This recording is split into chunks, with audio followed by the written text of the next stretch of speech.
We're good to go now.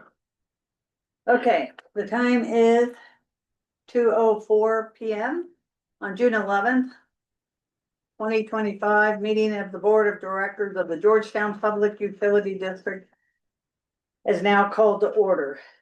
Director Saunders, would you please do the Pledge of Allegiance to the flag?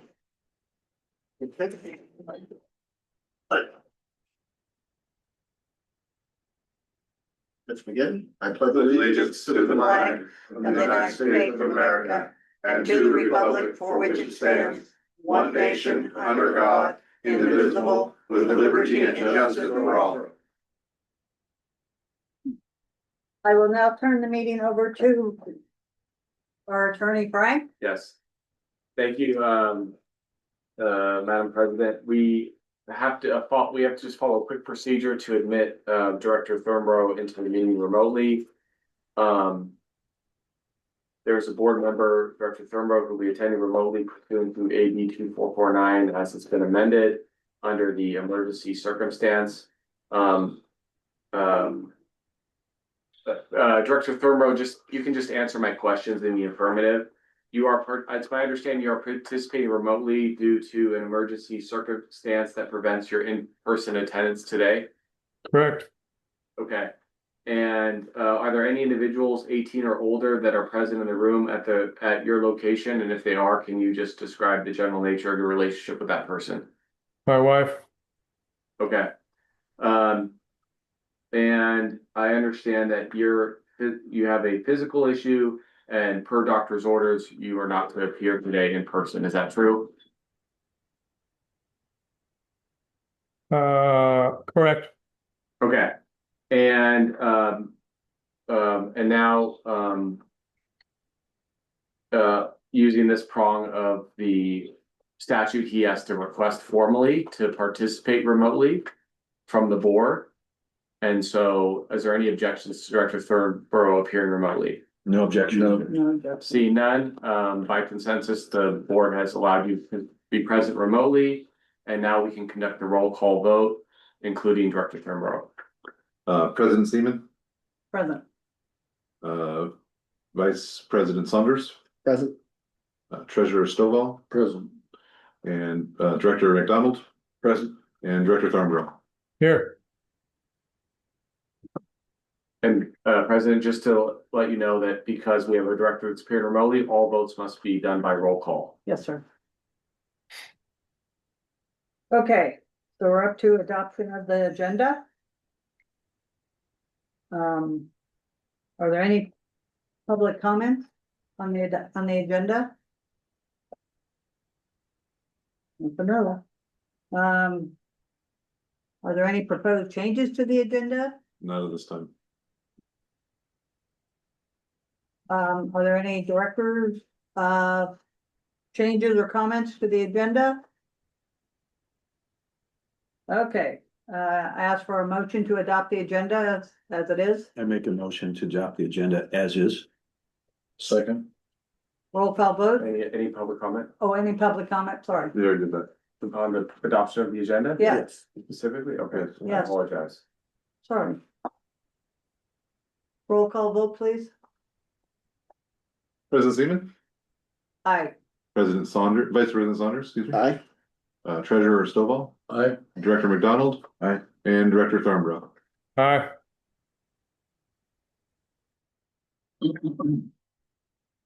Okay, public forum. Please note the guidelines for the forum as they appear on the meeting agenda. As a reminder, under the Brown Act, the public must address all their public comments to the board and not to the staff or other members of the public. Due to the Brown Act limitations, the board is not able to discuss or take action on items not on the agenda. The public forum is now open. I see no public forum or questions. Okay, I guess we're up to the public hearing. 4A. Nick. Sorry, I was helping Frank. Yeah, I need your help today. Yes, so this next item is a public hearing. This is a legal requirement that we have to participate in per new state law, AB 2561. This was passed last year. What this law is basically we have to go through our. And I'm just gonna, Director Thornborough, can you see my screen so that I know that you can see it? Could you give me a thumbs up? Thank you so much.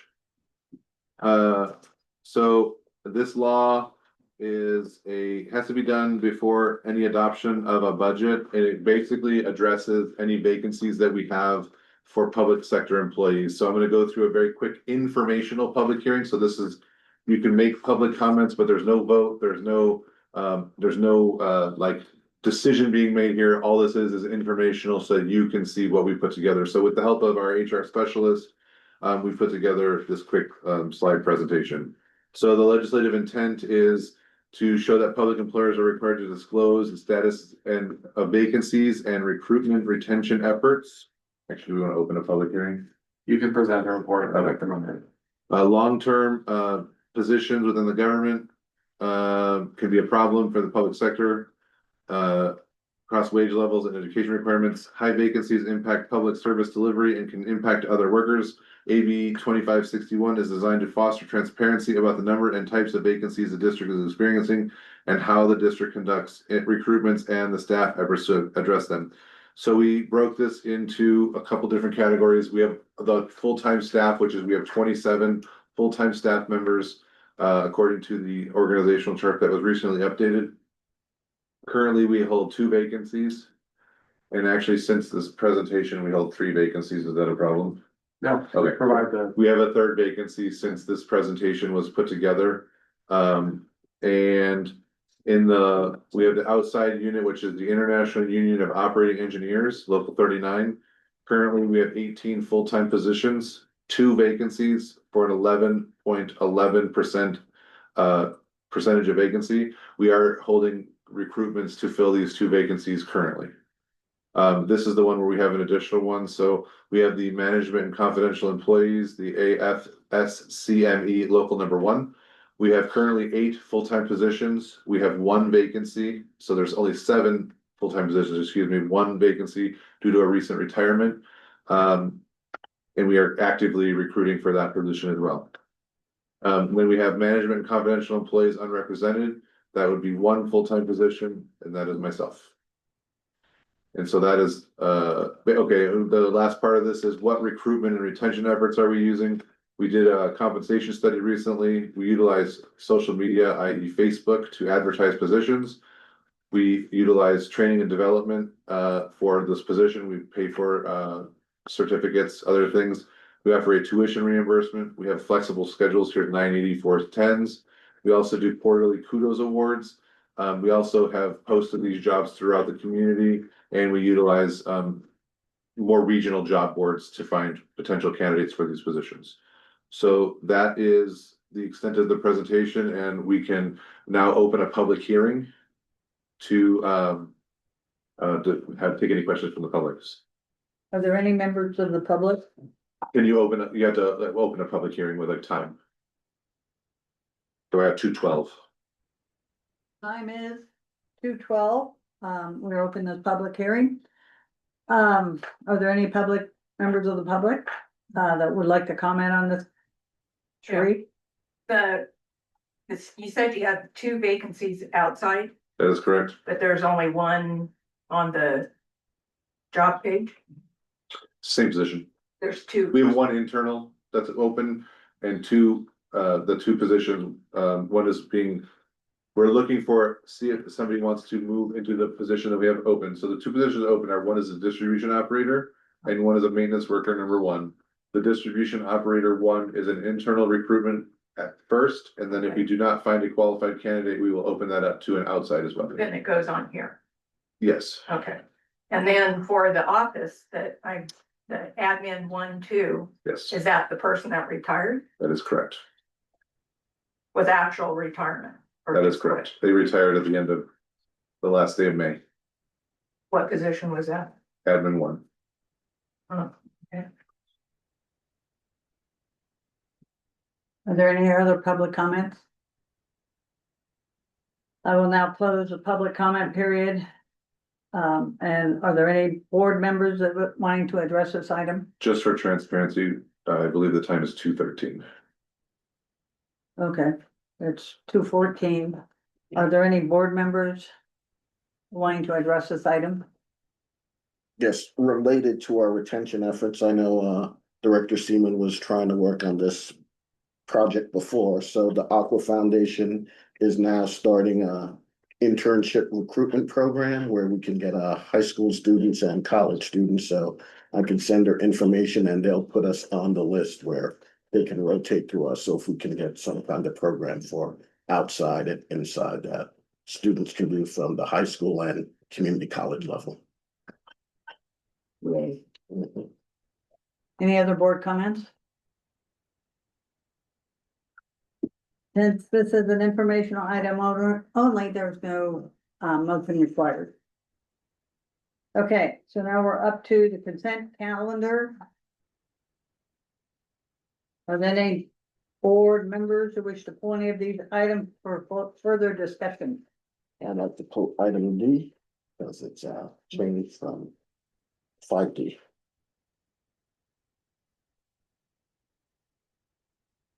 Is there any other items that need to be pulled or requesting to be pulled?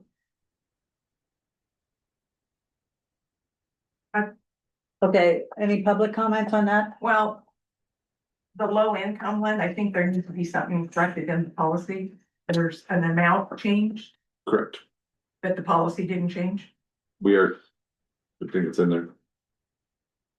Or no, it's, if you look in the policy, it has 30,000, I forget what it was. 30 or 35?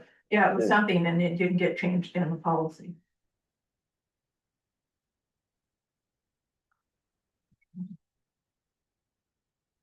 I think, doesn't this come on the agenda in July when we do it? Cause there's an actual policy where we have to do low Was income, 5C. or did we do it already? Oh, yeah, I think. Okay, on Get it section, in the budget. then limit 30,000. Where do you see it? What page? It's changed In to the, 50. oh, it's like 31 of the PDF.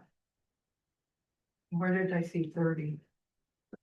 Yeah, 'cause that's what it was. Yeah, Well, oh, no, it's 50, Now it's 50. right, but the policy doesn't have a place where you're changing it to 50. It still says 30. We can either amend it or we can bring it back for the policy at the next board meeting to make the change. You just put it back on the consent calendar. We're gonna pull that and put it on next meeting. Well, we need to update the limit. That's, we have to do the limit today, but we can bring the policy back with that amendment to 50,000. In the policy. Right, but what I'm asking is. Are we pulling this item for next meeting? We're gonna bring it, we're gonna approve it, the limit increase That's now, what I was- and then we'll bring it back to make that policy change, because I can't make a policy change. So are we pulling this out of the consent calendar? No, we don't need to. Okay. Okay, is there a motion, to adopt the consent calendar with 5D pulled? So moved. Second. Roll call vote? Director Seaman, Aye. Director Saunders, aye. Director McDonald, Aye. Director Stovall, Aye. and Director Thornborough. Aye. Okay. We're up to, it looks like manager reports. We discussed 5D. Wait a minute, what? Yeah, this one's fine. Oh, I got something real quick. I probably don't need this share screen anymore, Nick. I think you have to stay on video the whole time. No. Yeah, to take off shares. Oh, I see what you're saying. That's fine. Okay, so Sorry 5D, about that. Yep, so I pulled it because there was more information added, the registration wasn't on. So I added the registration. It's all in front of you. There's a receipt from the event that was attended by Director Saunders. Director Thornborough, I apologize. There is a supplement to the board packet for 5D of adding the registration fee Can you to. go over that cost and everything, so he, Sure, the cost is, for the event was $125. And he is requesting that registration fee be reimbursed. His mileage, which was about $65 and some change. And his parking, which I believe was $10, and I wanna know where the heck he found parking in Sacramento for $10. Yeah. I was really mad when I saw I it. had to walk. That was quite the walk. So, I have a question, actually. Is now the appropriate time? Yes, He already go to this? yes, So isn't he supposed to have board approval before he goes to it, not afterwards? so that the policy states he can do it within 60 days of attendance. 90 days, I think. No, that's the term for the reimbursement. That's not to get approval to go to it. That's a separate thing.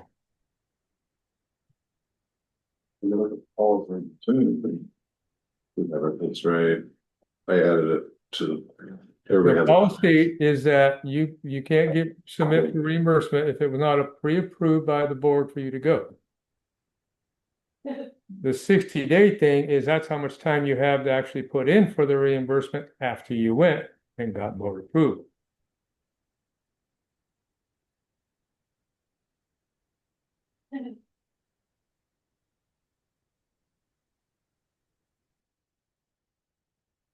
It's for reimbursement.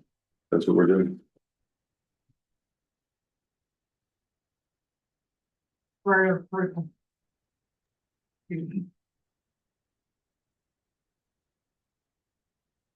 the reimbursements are 60 days. Yeah, it's 60. It says. Except where the majority of the board member finds that the board meeting schedule does not reasonably permit prior approval to the request. Expenses shall not be paid or reimbursed by the district,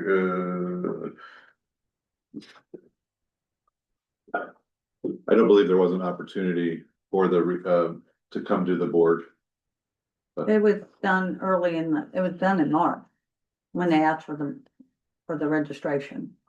Correct, I would have to find out what day he registered. I registered in February before we had a member become when I registered, there was no member voted to MCWRA. And then at this meeting, I was the only district attendee. So that's why I recommended for reimbursement.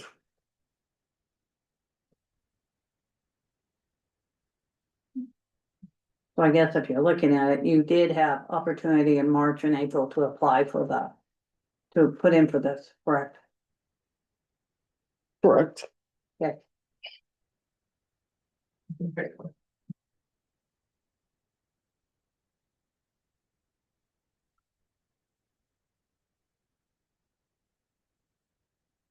So what's the conclusion? Up to your vote. Oh. For request for reimbursement of eligibility schedules and Parliamentary warning. They are letting them know that they should have those budget Yeah, I didn't even schedules know- done in the next yeah, couple of days. I don't know where it came from. Per section 410.042, it says that except where a majority of the board find the board meeting schedule did not reasonably permit prior approval of the request, expenses shall not be paid or reimbursed by the district if they have not been previously requested by the board member and approved by the board by specific motion or action. So in other words, unless a majority of the board here approves that expense now, after the fact, Can we do that? Because what you just read says we can't. except where the majority board, except where a majority of the board finds that the board meeting schedule did not reasonably permit prior approval of the request. But it did. That's what we're finding, if you put it in for it in February. And I'm not familiar with the facts of when any of that. I'm just saying that's what the rule is. The board has to adjudicate that. That's not Correct. the standard is giving discretion to the board to make that finding if it can. If it doesn't, then it's not permissible. So we're asking for exception of an oversight, or. We're not asked. I'm not asking for any. It's not an oversight. It's not an oversight. Then what is it? No, what the standard, all the standard is saying is. You typically have to ask for this before. Mhm. If you want to ask for it after, the board can do that by a majority vote if it finds that the meeting schedule of the board did not reasonably permit that request. So Okay. that would be a discussion for this board to have as to what were the facts and circumstances that led up to this event. So the And did we payment have- date was February of 24th, 2025. Was when the payment was made Yes, to go to that. and I didn't put in because we had a board director. Seaman who got approval for it, so Director Seaman was our board representative. Director Seaman did not attend the event, so that was why I was asking to be the. I didn't notify anybody but Justin, the director of MCWA. So I was the only representative at the event. And I had paid for it, and that was why I was requesting for reimbursement. Okay, so it wasn't an oversight, but what do you call it? Slip through the crack, what do you call it? Well, it was, I represented the district and I was the only representative, and we had agreed to reimburse our representative that was not in attendance. I make a motion that we reimburse you for being the representative, for being the only one in attendance.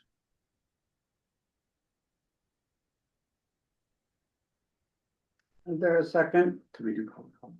Not yet. I'd like to have some more discussion before it's, I'm not ready to You can go to public comment. Okay, let's go for public comment. How do you get 40.2 and then 39.7 coming home? We have, Went around the block? we have to give the Google, requirements from where you went to and where it was there. That's, What do you think? What was that? I don't. When you come out the other side of the parking garage or something? Sometimes the one-way streets, you get a little extra distance. Yeah. You have to use, I just put in the address from Google, that's what it gives me, that's our requirement. And it's like that for even going to the airport, it gives you a different mileage going than it does coming back. Don't know why. So is everybody gonna put their Google stuff in when they do it? That would make sense. They usually, it's part of our policy.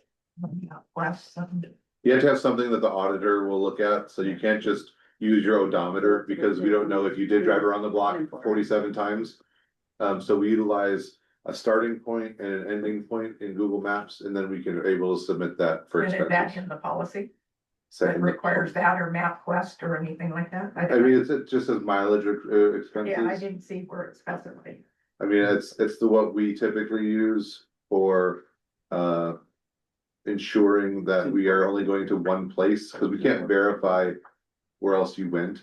You could run personal errands while you're there. Yeah, I think it's a good policy, but it needs to be in the policy. It's a procedure, I That guess. you need to do that. It's a procedure, it's what the staff requires. I like the one statement I'm gonna make is that no one knew I was not going to be there until the day of. So there was no preempted of knowing that I wasn't there, because I didn't notify the director of Mountain Counties until late that night. So there's a discrepancy in the time frame of knowledge. Yes, sir. Did you pre-register for that? Yes, I did. And I didn't ask for it because I didn't attend. So, okay, so you ate the registration? I ate the registration because I did not attend. Personally, I sure would like to register on site, because I know things come up. Thank you. Yeah. But that's not the issue at hand. To me, the issue at hand, we spent much time and thousands of dollars on developing this policy, and it seems that it appears to me, not taking personalities or anything, that we're revising the policy, it seems. When you look at the letter, it says, you said, did not reasonably have the opportunity to submit the request, so. There was a reasonable opportunity, I can understand at the last minute that I The thought decision was to make. thought mileage was To me, reimbursable. it's an issue of what is the letter of what the policy states. 'Cause So was I mileage really don't want to get reimbursable? into a situation. Yeah, where we're changing the policy or adjusting the policy. I don't think the policy needs to be changed. I think the policy is pretty clear. The reason why that language was in the policy was because, let's say somebody just learns of a conference or an opportunity comes up and, 3 weeks before and there's no board meeting scheduled. This board, when we adopted the policy, wanted the flexibility to make those decisions in a rare event that happens. So and it's for the board to decide. And rather than legislate 75 different scenarios where it would be reasonable, we simply said it would be the majority of the board's decision to determine whether it could have been requested reasonably beforehand or not. And so the issue before you here is, as I understand Vice President Saunders' position is, although I knew about the existence of the conference, I didn't know about the need from his perspective to attend the conference until he learned at the latter 11th hour that President Seaman wasn't going to go. And so he couldn't have requested if that was his intention, because and then it's the board to decide whether or not that's a reasonable reason or not. Because the other argument could be, well, if you wanted to go, you should have requested it, whether or not, because we don't have a policy that says that more than one director can attend these Correct. meetings. So if you wanted to go, you still could have requested it, and you were at your own risk by assuming the other director was going to go. That would be the counter argument to that. So And I was the one that did the request and approved. right, so it's really So nobody else was. it's really up to the board to decide how you want to roll on this. Okay, so you don't see There's nothing about the violation of policy that needs to be changed. I think the policy is actually very clear. okay, Yeah. that was my. It's just a question of whether the board believes, the majority of the board believes or not, that Vice President Saunders had a reasonable opportunity to request it under the facts and circumstances that occurred here. I'll second the motion. President Seaman, I don't know if Looks like we you have- saw there's a public comment, from Bob. I believe that's Mr. Brown. Is that Mr. Pro? Hello? Sometimes goes by. You hear me? There you are. Yes, you guys keep turning my mic off for some reason. I can't understand why you do that. Yes, I can. My question is, why make policies and procedures, and then especially with this particular board member and with the support of the general manager and, in my opinion, the council for the district, they all stand up on this one particular person's side and actually just go out and lobby for him.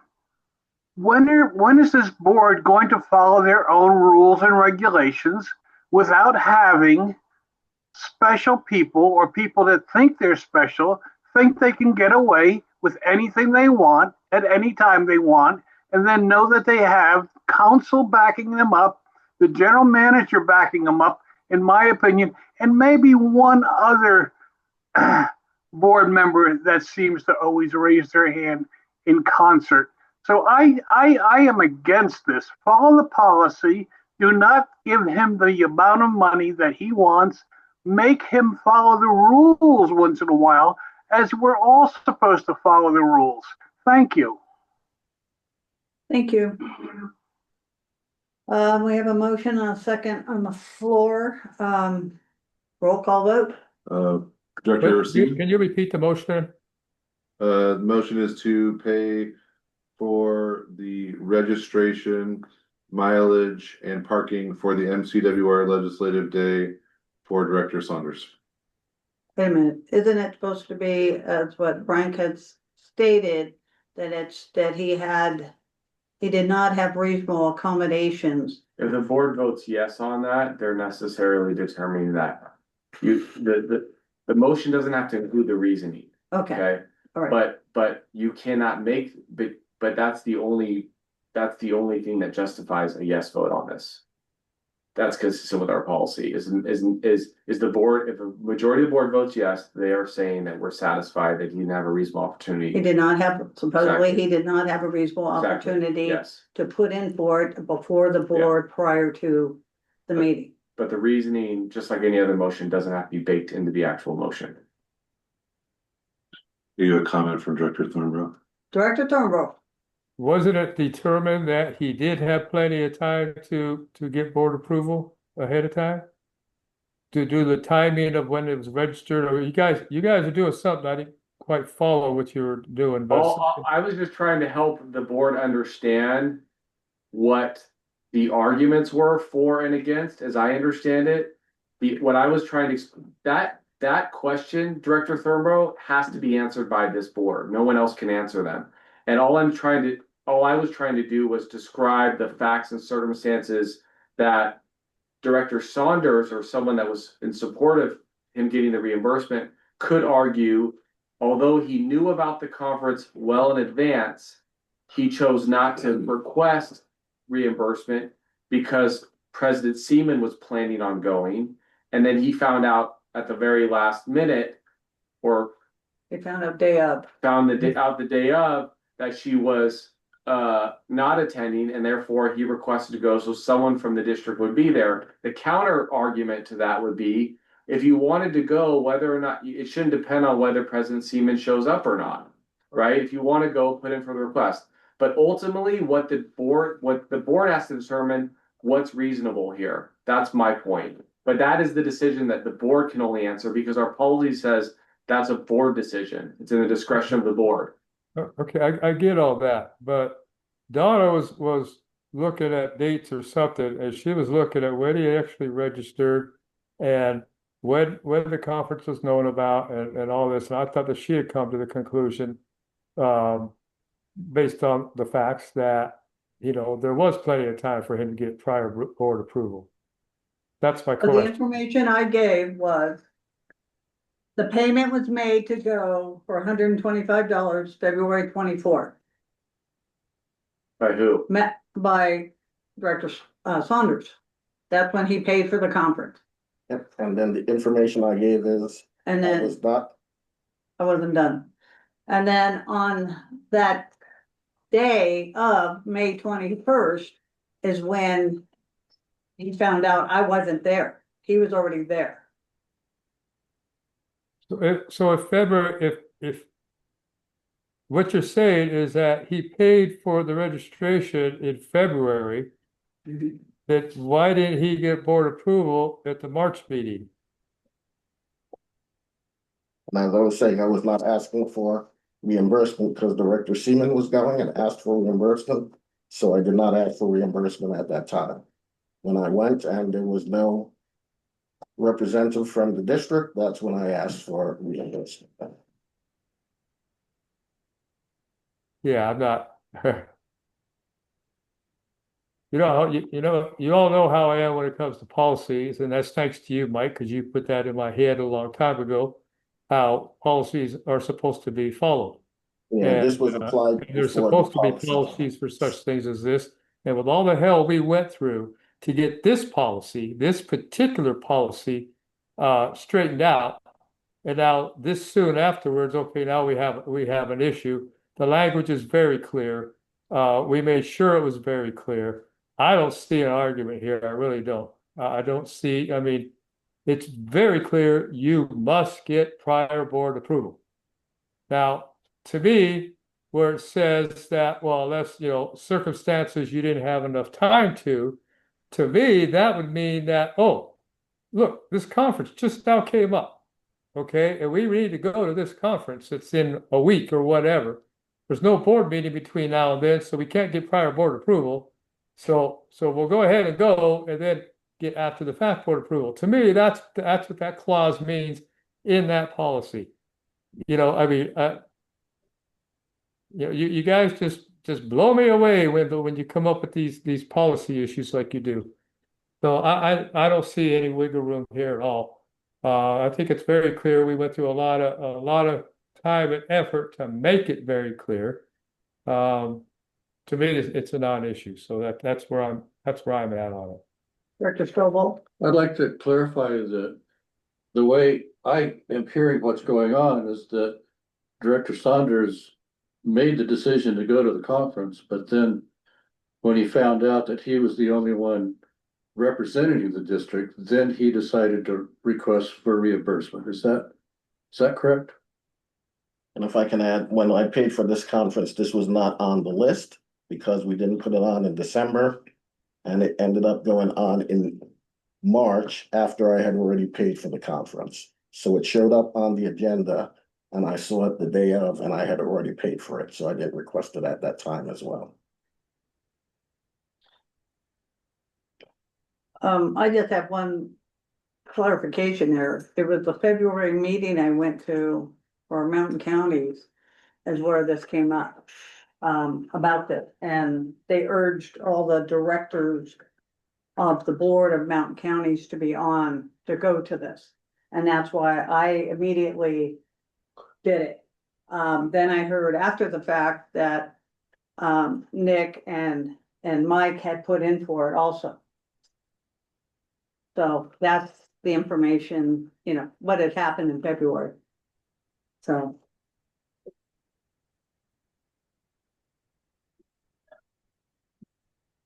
So I guess we have a motion on the floor with a second.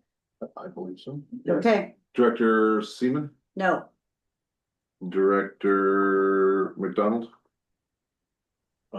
Yes. Director Saunders, Yes. Director Stovall, Yes. and Director Thornborough. No, And I'm just gonna apologize. I'm thinking about 47 things at the same time, so if I don't call you by your title, please don't be offended. I'm just gonna stick with director because it's probably the easiest thing for me to remember at this point. okay, make a motion, we just throw all our policies in the trash. This is ridiculous. okay, we're up to office finance managers report. So the only thing that I will point out on this is if I'm gonna pull it up actually, because that's good. I think it's good news for the district. And I'll take any questions, but I would like to point out this one little tiny thing that we had happen to us. Where did it go?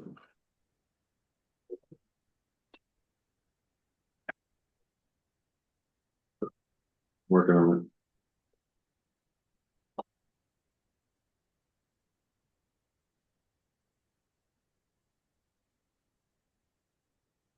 So I would just kind of like to point this out. This has been a long time coming and it's been on our radar. Yeah, they submitted grant for many months, almost actually many years at this point. But we were awarded $8.9 million from the USDA to work on the Upper Canal Pipeline project. And what this will do will facilitate us converting approximately 2 miles worth of the canal up there into pipeline so that we can reduce the amount of sedimentation moving down the system. So a big win. I would give a ton of credit to Adam on this. Adam was very persistent, and I think I have never seen somebody reply to emails as fast as we did. I mean, email would come in and within hours, he would have copious amounts of information back out to the USDA folks. And then he was very persistent in the time that it needed to be the years. He kept poking, kept prodding. So give Adam a pat on the back when you see him because he just brought in a lot of money for the district. And this is definitely something that we've done through building relationships and having, other, federal advocacy directors visiting Washington, DC, and just pounding the pavement in general that we were able to get this money in-house. So you'll see right there to date, 32,260,000 of grants that we're still currently working on. So if there's any other questions on any of the financials, I'll do my best to be a Jessica. Go ahead. Are there any in kind or No. not associated with this? This is grant? This is all money, no match. Nice job, you guys. She go to the grant report. It's up on the screen if you want to look at it. Thank you. I believe Director Thornborough had his hand raised, and it's hard to see it on the screen. Director Thornborough. It's difficult for me to see it on the screen, so I can't see all the numbers really good. You were doing really good at zooming in on it. Sorry. But anyway, so I didn't hear the answer to Bob's question. If there's matching funds that have to go with this. No, there's not. This is all money, no match. So it's $8.9 million, no match. It's about Okay. 8.8. It's 8.8 and some change. I'm just rounding up. Okay, but that's to pipe section of the ditch. Yeah, are you familiar with, you didn't really get to visit on your tour, but we have something called the Narrows, which is up in just below our diversion point. And it's basically to start there, and then it goes down for about a half a mile, 3/4 of a mile, and then it jumps to another section where it was pretty heavily affected by the fire. And it does another about a mile and a tenth, a mile and about 1.2 miles-ish. So it's almost 2 miles. I think it's just shy of 2 miles. Okay, and so this is going to cover. How do we know how much it's going to cost? I mean, as far as how old is the estimate and that sort of thing. Yeah, so I that's. don't want to get into this thing and find out we got to come up with a couple $1 million because of No. So, what we will do is this will come back. We're gonna go out to bid for this project as it's scoped in the grant, and we will come back with a bid. So typically in these types of projects, we will bid it. We will only accept a bid if it's within this grant scope. We were not looking to spend, extra money on top of this. All right. Okay. Are there any other board questions? I have one under credit card statement. On 3/27, you have it. I'm assuming, I'm looking at this as, I'm not sure if this is a credit or a charge. It's a credit. You go to the hotel. Yes, I decided not to stay at a hotel when I had a meeting in Sacramento, so I got a credit back from the charge. okay. That's the one I need to know. Are there any other board questions? Anybody look at it? You do have one question online, Madam President, when you go to public comment, just so you know. Oh, no, I understand that. I'm just trying to get through with the board. Well, answer. And me. Go ahead. Three? The 8.9 million grant, do Mhm. you know what law or, that money came from? It's the USDA Rural Development Fund. Right, the fund, but was that in that big bill? No. You have no idea where the money came from? It came from the it's a special kind of fund. It's called, what did he call it? It's called a non. I know it's been there for a few years. Yeah, it's not a, it's a fund that gets re-upped every year, but it's not part of, it's like a CR. But it's not, there's no it's not part of the Inflation Reduction Act. It's not part of the big beautiful bill or any of the other stuff that's going on. This is something that they have all the time But how does that money get into that pot? It has to be by Congress. Congress, but you don't know where Unfortunately, I don't. so it could have been under the infrastructure. It was not. They had a name for it. I can't remember either. So I can't remember what separate bill. it's not a bill. It's part of their regular budget. Right, They that budget had to come from. come from CRs, continuing resolutions.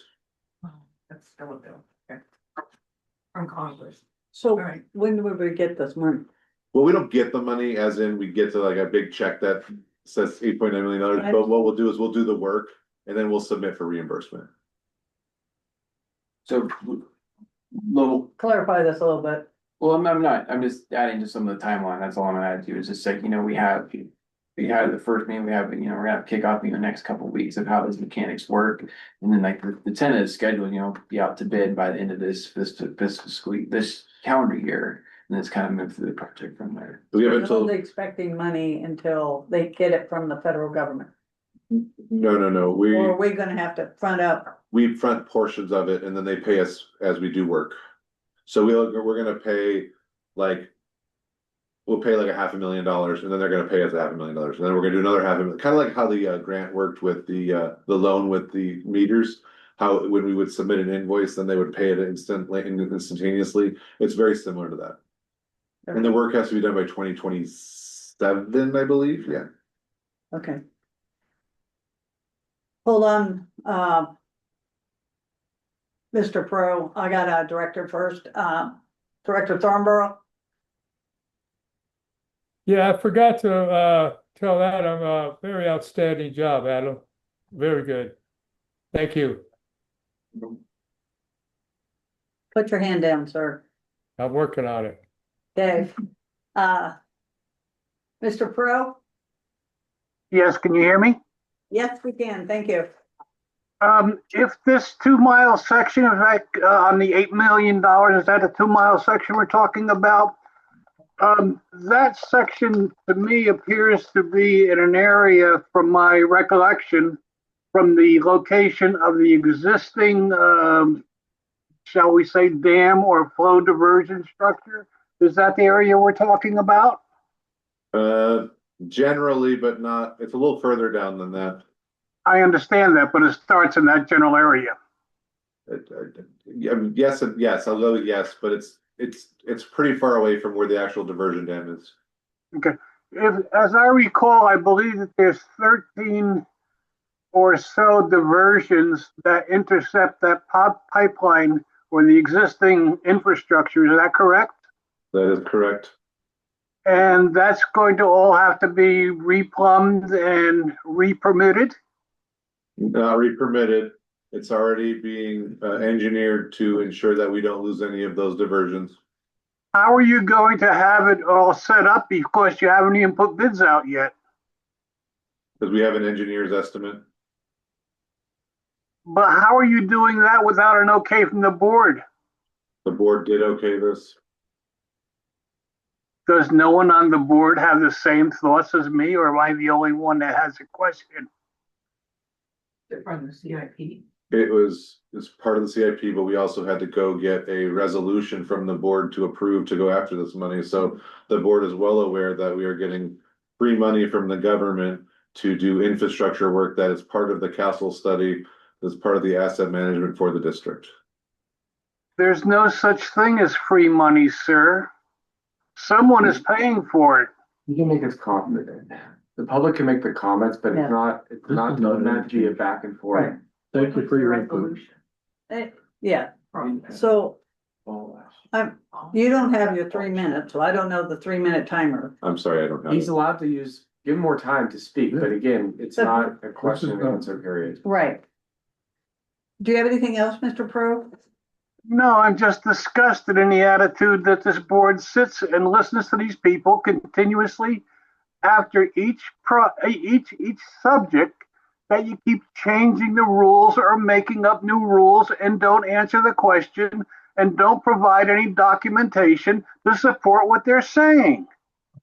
You're accepting all of this on the word of, at this particular point at least, of two people that I can see, and one being the general manager and the other one being the council. The council seems to have a carte blanche to speak whenever he wishes without raising his hand, without nodding to anyone, without pushing a button under the desks. This isn't the way the world works, folks, except at GDPUD. With all this money that's coming in, how come the rates don't come down? Will any of this money help to bring the rates for the consumers down? Thank you for your comments, Mr. Pro. Thank you. Since that was public comments, do I have any more public comments? So can I just ask? Do you have another 20 comment? more, yeah, 51, it says that approving amendments to the CIP plan. Is that one it was? Or was it a separate? I'm sorry, you'll have to let me get back to you on that. Adam did. I know it was in the fall, but. Well, that was in the fall. Was that what it? I think we actually went for the resolution earlier this year. We had to get approval for the board to accept this, and I want to say it was earlier, maybe January, February timeframe. Well, 2025s aren't on the. We're working on getting them uploaded. If you let, I can email it to you after the meeting. Well, the date or. Once Adam doesn't. Or I can go to the agendas. Okay, so I'm gonna close this item. Do you have another comment on this? Yeah, just that we will be, this item will be covered again when we go through the CIP budget, and it's on page 17 in that section. Thank you. Okay, we're up to informational items. Board reports. Director McDonald, I have nothing to report. Director Thornborough. Director Stovall, I got nothing to report. thank you. I attended the Aqua and conference down in Monterey. I have yet to put in a written statement of what I learned there. I'd like to have that included in the next board meeting That would be minutes. great. I have not requested reimbursement yet. I had been gone for 3 or 4 weeks out of 5, and the wild oats are still taller than I am, so it has not been a priority. They will Thank be submitted, I expect, by the next meeting. I don't have anything to report. Director Saunders left you for last, so you could. If I have presentations as well, so, No. my board report is, there and, all of the stuff I attended. I attended the Aqua JPIA Summit, the Aqua Spring Conference, the Mountain Counties Water Resources as well. The highlights from the summit, the liability insurance was not affected by the South Cal fires, as water agencies didn't have any claims, so that was one thing that is not gonna affect our liability, so that was good. Cybersecurity will eventually have its own program. JPIA is now hiring a cybersecurity staff person. One of the things that did come out from the Aqua JPIA with cybersecurity is that the district should consider an AI policy. And things to think of is even like AI note-taking that may show up on our Zoom meetings, so we should consider if we want to discuss a policy in terms of that. And the medical benefits are trending upwards, but they're gonna have to use the JPRA reserves to stabilize the cost on medicine. For the Aqua Conference Energy, speaking of AI technology, it has a huge amount of resources on electricity and water in terms of cooling. And water agencies are probably gonna need to step in to help drive innovation to promote conservation and reduce waste. Microsoft just bought power from 3 Mile Island. Google's buying power from Kairos in California, which is nuclear power. A lot of the coal facilities, which was set to shut down, have been kept open now because of the energy demands. The headwaters, which we put money in, we do have some videos. I don't know if. Yeah, I have it queued up ready to play. All right. So if we can do that. There's one longer one and then there's 4 little short vignette ones, so we'll start with the longer one. And this is some of the GM time, so don't count. We were talking about not reading, but we already got it in there, so we kept the meeting down with it. Wildfires today are like nothing we've really ever seen. It can happen anywhere. Mega fires ripping through forests, incinerating neighborhoods in an instant. There's no words to describe how crushing it is to have an entire community, everything that you've ever known, decimated overnight. These are truly unprecedented events. Well over half of California's largest wildfires in its recorded history have occurred since 2017. To understand how we got here, you have to start at the top, the headwaters, where 2/3 of our state's water supply begins. For generations, fire was actively suppressed, leaving our forests overgrown. A lack of management the last 120 years has caused this condition. I like to say we love the forest to death. Add in years of severe drought and the extreme vulnerability of aging infrastructure, and we have a recipe for danger and disaster. 80% of our watersheds in California are at risk for catastrophic fire. The biggest threat for California's water is out of control fire. Megafire fallout takes many forms.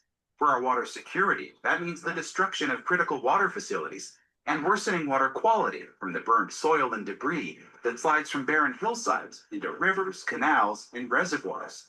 Every time we touch a reservoir, we expect to spend $5 to $10 million, and that's just to do emergency work.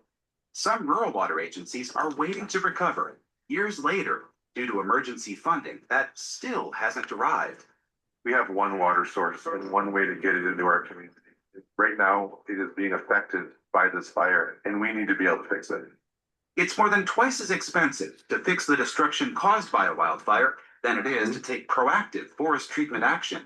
Then there is the steep statewide economic cost, from rebuilding properties to entire industries losing jobs, all coupled with skyrocketing insurance premiums. They're a large and growing threat to California's economy. One recent estimate of the impact of the LA fires is overall loss of about $250 billion. Doctors call impacts from wildfire smoke an acute health crisis tied to thousands of deaths. Farmers worry that impacts on water supplies could disrupt our food supply chain.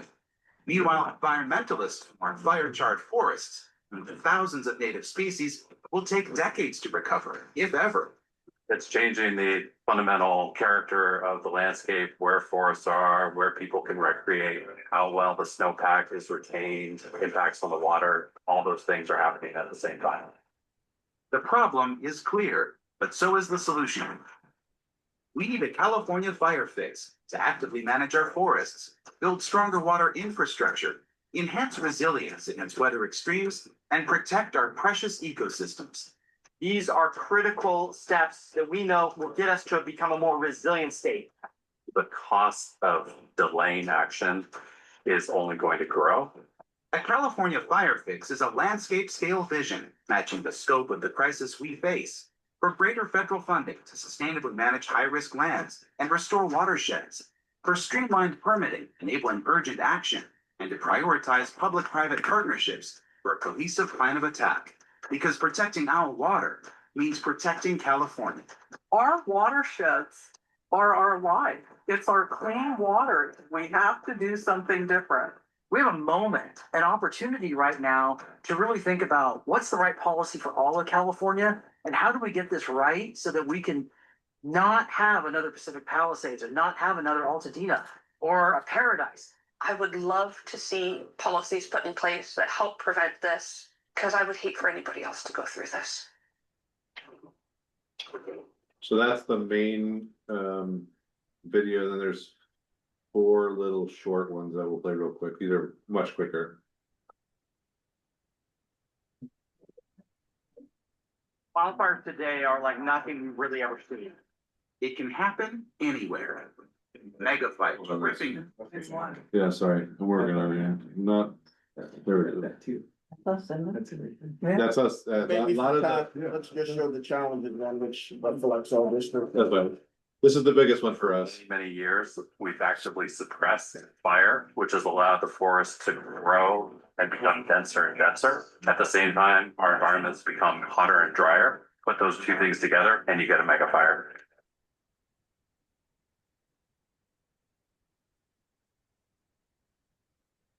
We're seeing more extreme weather events, high temperatures, extreme wind conditions, lightning storms in the summertime without rainfall.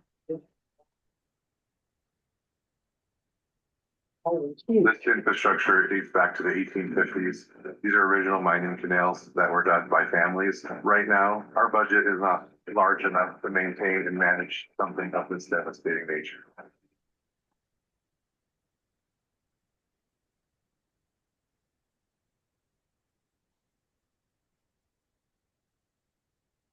Watersheds are owned by many different entities, and we do have a checkerboard pattern in much of the Sierra Nevada. And we need to ensure that all partners are at the table so that we're managing the landscape.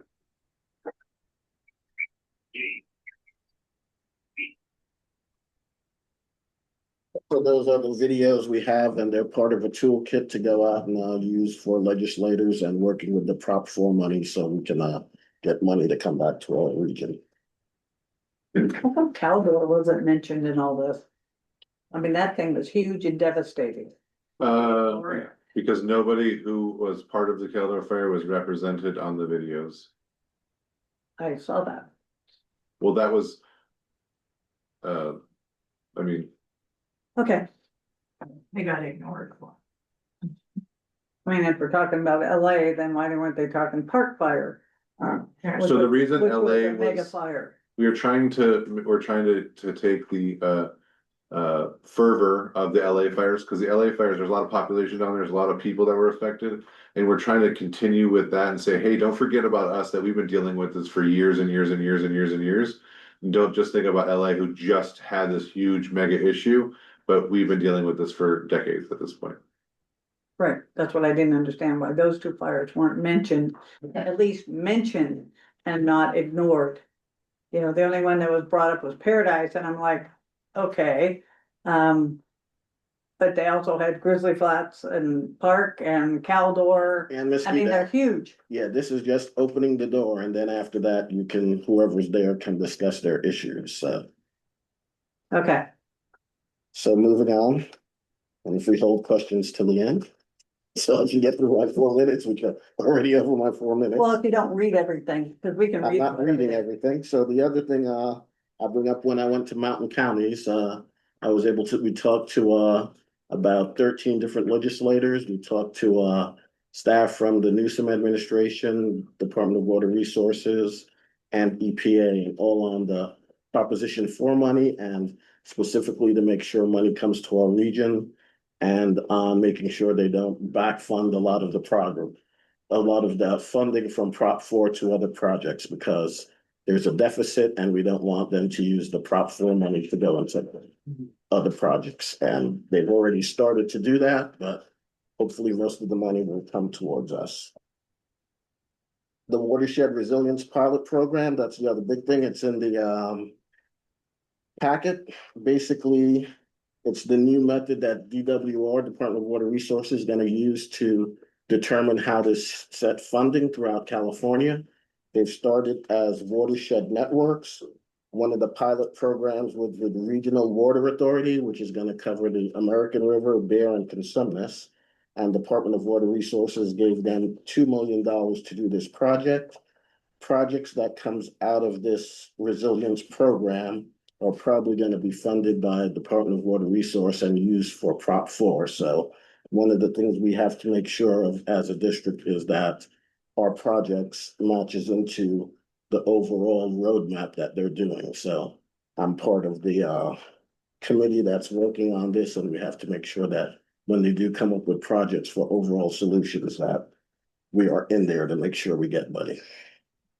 And that's it for my report. Okay, we're up to operations manager's report. I think per the previous board direction, if there's any questions for the operations manager, water resource manager, or general manager report, we can take them at this time, but there will be no verbal report given. I'm trying to minimize it, but we didn't have that option with the director's report, so we need to figure some consistency here. So does anybody have any questions on the operations manager's report?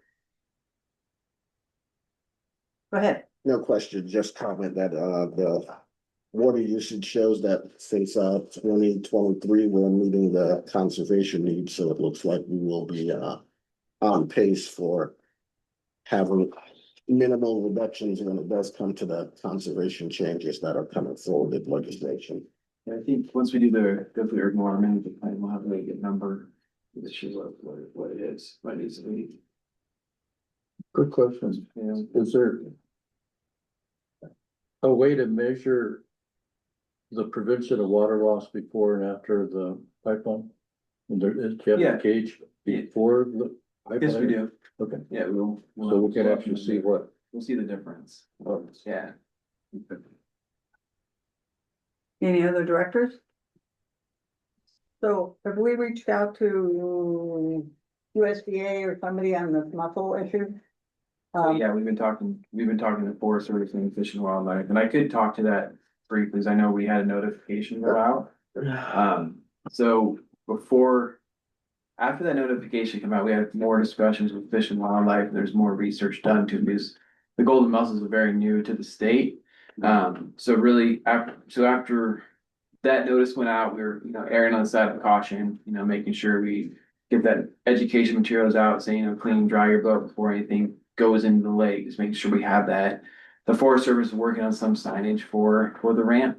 But the good news is, after that went out, we had more information from Fish and Wildlife. We sampled the lake, and the lake's at a low threshold or what do you call it, a low survivability of golden mussels. Like adults could survive for a very brief time, and that's because the calcium levels are below that 3 milligrams per liter. So They can't reproduce. So it's good news for us.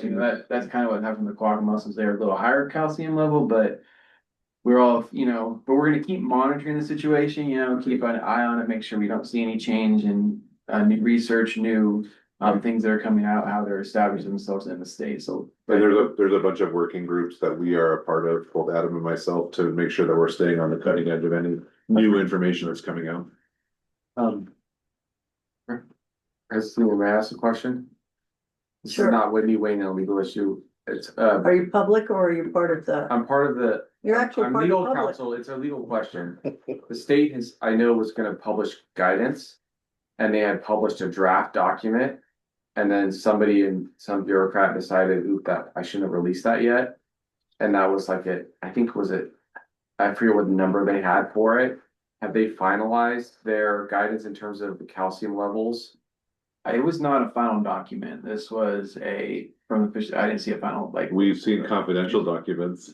Well, there was a document the state released, and that's all public, but then they took it off their website because someone said that, no, it didn't get the blessing of whoever it needed to get blessed, so I don't know if they issued the final. Okay. Okay, are there any other questions of the board or council? Three, You're on page public, the bottom right-hand picture, Liz. Broken valve.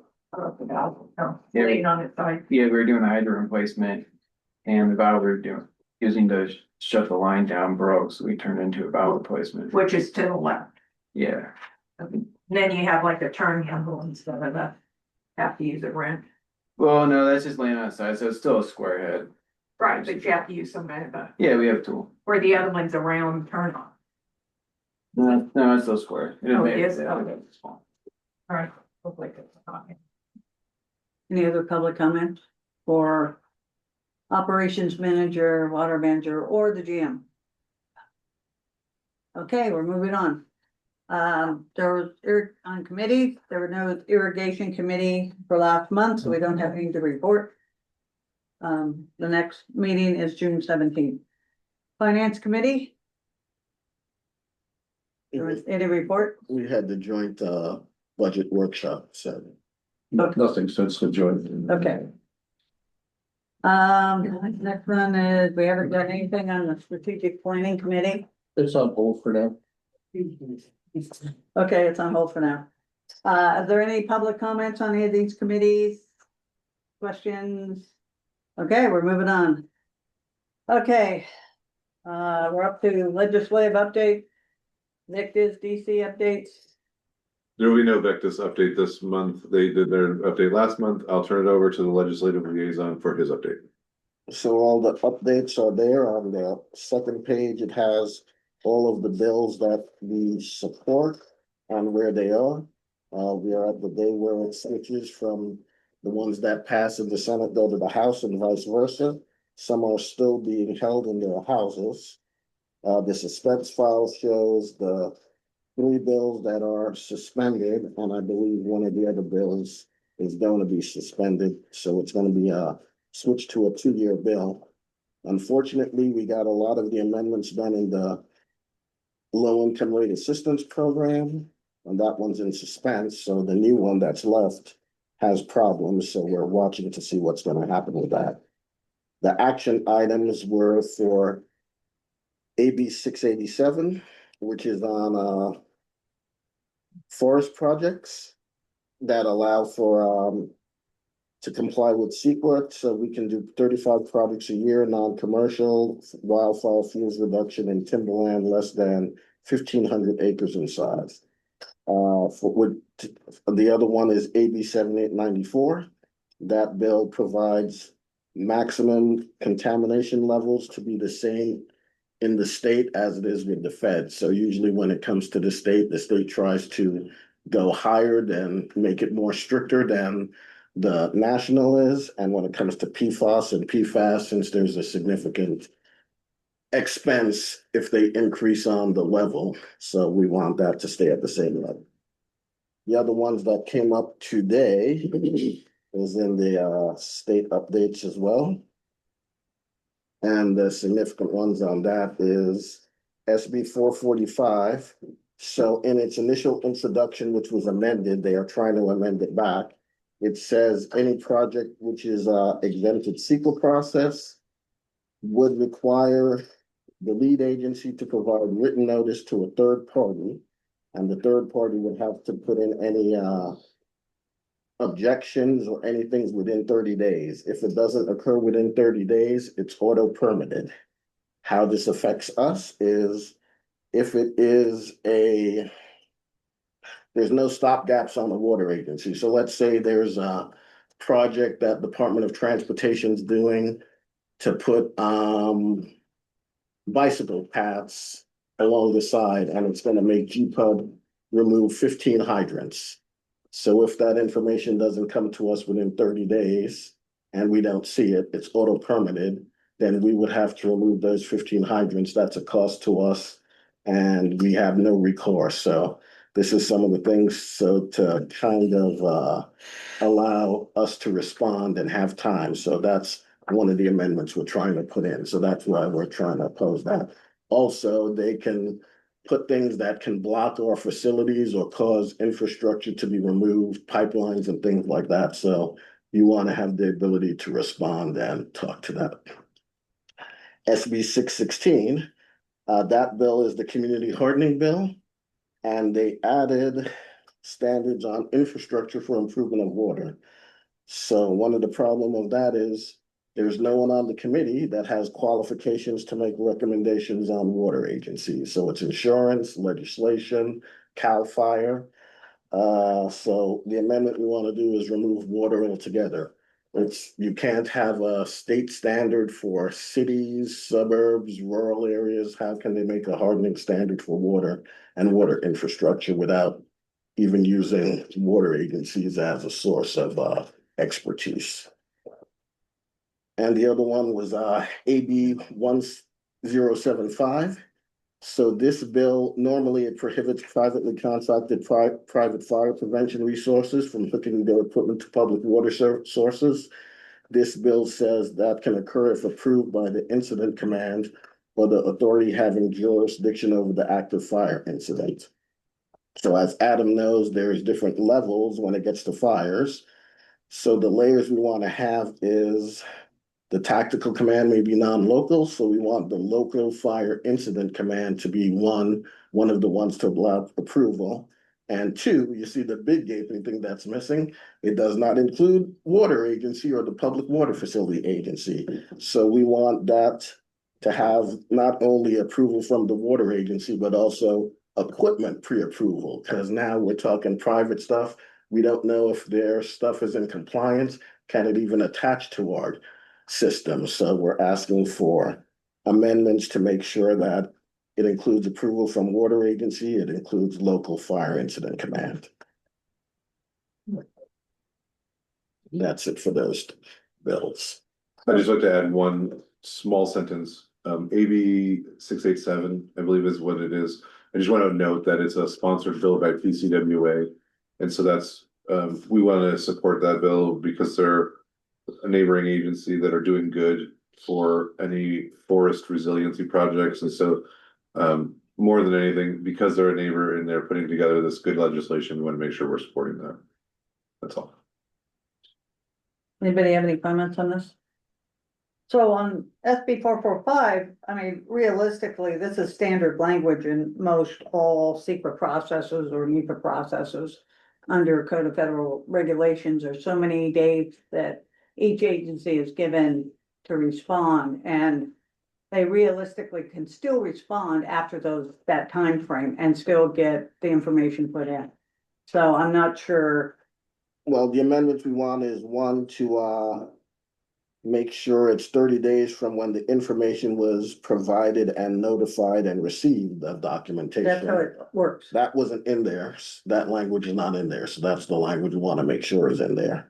And the other thing is they're asking the different water agencies if 30 days is reasonable. Yeah, realistically, whenever the information goes out, it is dated and you have so many days from that time. And they usually also go into working days, business days versus 30 days straight calendar days. And that may be what you want to put in there also, is it's actually business days and not calendar days. Right. Because I know a lot of times what they do, they don't do 30 days, they actually push it to 45 days just to give the other agencies that leniency to respond, or they reach out personally and contact them. So that's all I have. Is there any public comment on this? No. Yeah. Yeah, oh, sorry, I didn't see your paw. Do they, is it in the last one, the 1075 required that they have to reimburse financially, taking the water? So when they took all. Oh, well, if they use water during emergency, Yes, I mean- they have to reimburse. But is they that keep- in there is what she's It's asking? not in there now, no. But they keep track of it. I mean, that's just, they just do it. We keep track of it. So did we get reimbursed for the Yes. mosquito part? It wasn't a lot, but yes. And the other reason they're putting this in is there's another bill that ties in with hydrant use and water theft and damage, so this doesn't even match that bill, so we're trying to get the languages to match. But we are also sitting in these incident commands, because that's what you made a point to say, that you and Adam were always in the involved in the incident command in our area, so this kind of puts us in there, so it negates this bill altogether for us, because we are already part of the incident command, AKA even with Georgetown Fire being in there to help us along. Well, I don't know if it negates it. The bill says that all they need is approval from the tactical command. With this person. incident command for that fire, Yeah. yeah. So And you that's what he is would, saying, you would that he- assume that they would talk to them, but this doesn't, they don't have to talk to the water agencies is what this bill is saying. I understand what you're saying, but I'm saying what the agency is doing. GDPUD is making a point to be part of the incident community, Correct. so. Anything else? Ding, ding, ding, ding, ding, ding. Okay, I guess we're up to the operating There's budget. an action item. So the action item would be to Sorry, support AB 687 and AB 794 and oppose unless amended SB 445, 616. And we could watch AB 1075 because they're working on the amendments now. So that one we could wait and see. so the opposing in 445 would be your extent, Oppose unless amended, unless we could get those things we talked about, the working days, the business days, and make sure it's from notified and received the documentation. yeah, because the point of them doing it this way is to try to expedite it, not just sitting there Right. falling into a deep dark hole. So. Okay, I guess we need a motion. Director, you gonna Just a say, comment I need to make. This, what? to me, is an example of you're either at the table or on the table. That's a really good example. on the menu. On the menu. Well, what's sad is that certain items that should be basic language have been missed and should have been in there. Right, exactly. Because of the people that are in there don't know how the policies and the code of, regulations get all put together. There's no water Yeah. professionals or. Well, not perspectives, even water, Even yeah. on, Okay, so we have a motion or not? He gave a motion. I give a motion to support and sign on to the coalition letters for AB 687, AB 794, and to oppose unless amended SB 445 and SB 616. I second. Roll call vote, please. Director Seaman, Yes. Director McDonald, Yes. Director Saunders, Yes. Director Stovall. yes. And Director McDonald. Yes, Gary. So I thought she was Director Thornborough. I'm so sorry. Aye. And then, you did see the fiscal budget, so, there was, I believe Mountain Counties also is asking, and along with Aqua, to join their letter of concern on the congressional fiscal year budget for 2026. And it shows all of the cuts I put in, that the cuts on EPA and USDA and drinking water in the tune of billions. So there is not a lot of funding that's left in there to cover water infrastructure, and we saw FEMA's been cut down, so. So that would be the second action if we wanted to join the coalition on the concerns with the congressional fiscal year budget. Do we have any comments or questions? We have a motion? And that was the motion. We didn't say it. All right, make a motion that Make we, it clear for I'll us. make a motion that we send a letter of concern and join the coalitions on the concerns on congressional year fiscal year 26 budget. Hold on. Was there any public comment? I'll second. Director McDonald seconded. Roll call vote. Director Seaman, Aye. Director McDonald, Yes. Director Saunders, Aye. Director Stovall, Aye. Director Thornborough. Aye. I hate when you forget somebody. Okay, moving on. Are we done with legislative now? Thank you. Considering the operating budget for 25-26 and improvement spending plan. So I am going to present, we can go over the budget. I have a couple of small updates to the budget. And I will keep it as brief as I can. We did a pretty extensive review of the budget at the last finance joint meeting with the finance and the board. Since we had that meeting, we've changed a couple things, and most of them are to the good side of changing things, so that we would be reductions in those things, but I'll go over them really quickly. We've had a bit of turnover here at the office, and we are replacing 3 of our admin aides due to a variety of reasons. One retirement, one transitioning to a different agency, and one transitioning to a different state. So we have decreased overall salaries by approximately $30,520.58. But we did have to increase in temporary worker wages about from 5,000 to 15,000, so we went up $10,000. This is because of having these. We have a couple of folks here that are helping us through the transition period of before we can hire new people.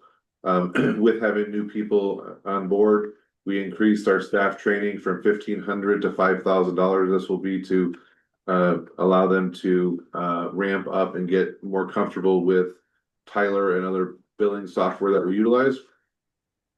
We removed the Waterworth software that we had discussed last time per the recommendation at the joint budget meeting. It was $77,650, so that was removed from the budget. We reduced our bank charges by $2,500. We signed a copier lease that was actually cheaper for a better product for approximately $2,080 in savings. And then the last thing I will update, and if you want to go through the budget book, we can, but the last thing I'd like to update is per board and public request, we moved 3% of the following contracts to zone. So our legal contract is $85,000. We moved $2,550 of that into zone for any kind of legal issues that may be developed over there. The audit is $22,726, and we moved $682 of that into the zone. And for the accounting budget, that would be the CPAs, which is a contract amount of $160,000. we moved $4,800 into the zone budget to account for the 3% that they typically cover. Those are the only updates that we had from the last time, so it was just kind of moving those monies around and then the various reductions that I just went over. If there's a desire from the board to see any of the budget book or to go have any other questions, I'd be happy to take them at this time. Director McDonald. Thank you. Like Director Stovall, I was on the road the last 4 or 5 weeks.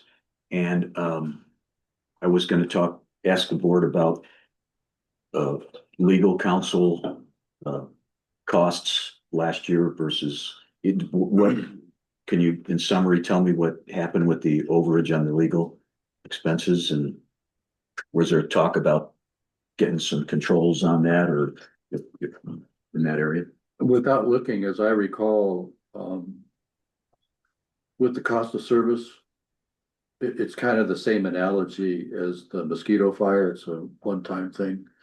So the finance committee looked at previous expenditures, and when you look at over the last 5 years, taking out the most recent year, you see a similarity in that. So you toss out the anomalies. But it was more than just, It was more, yeah, it was more than just COSA, it was Yeah. also, yeah. yeah, I'm it not was going, also the negotiating. I'm not going into details. Yeah. Okay, thank But you. does that answer your question? Yeah, that helps. And I mean, I can pull out that specific item. but- No, that helps. I needed a general idea of why. Yeah. And then the $30,000 delta savings in the savings from salaries, is that because maybe we're bringing in new individuals at a lower? That's correct. So we had people that were up here and we're bringing in people that are not down here, so there's this void space. Thank you. That's it. Is there any other comments? Are we doing the CIP as well at the same time? We can go over it if you like. If you want me to pull it up, I have it right here. Well, I just have a couple questions before that, Okay. if you don't mind. So you're only saying $600 went to zone, For the audit only, just for the audit portion. so that was representative of the just zone. Wait, so when we do any of the splits, it's 3%, so that's what we've always done, and I think that's the right math, but the audit is $22,000. And the math is 682 of it goes to zone. Okay. And then also, would you look at your, all right, this is my nitpicking. Go look at your resolution that you wrote up and who's the president? Who's your dad? Oh, I apologize. Okay, is there any, public comment on this one? Yes, there is. Wait, hold on. Yes, there is. You have Director Thornborough first. Oh, I'm sorry, Director Thornborough is first, I'm sorry. There Director you go. Thornborough, I got a couple of questions on the CIP. we haven't got to that one yet. What? I thought Mike just asked if we're gonna do that all at the same time, and you said, yeah. I had questions before that, Oh.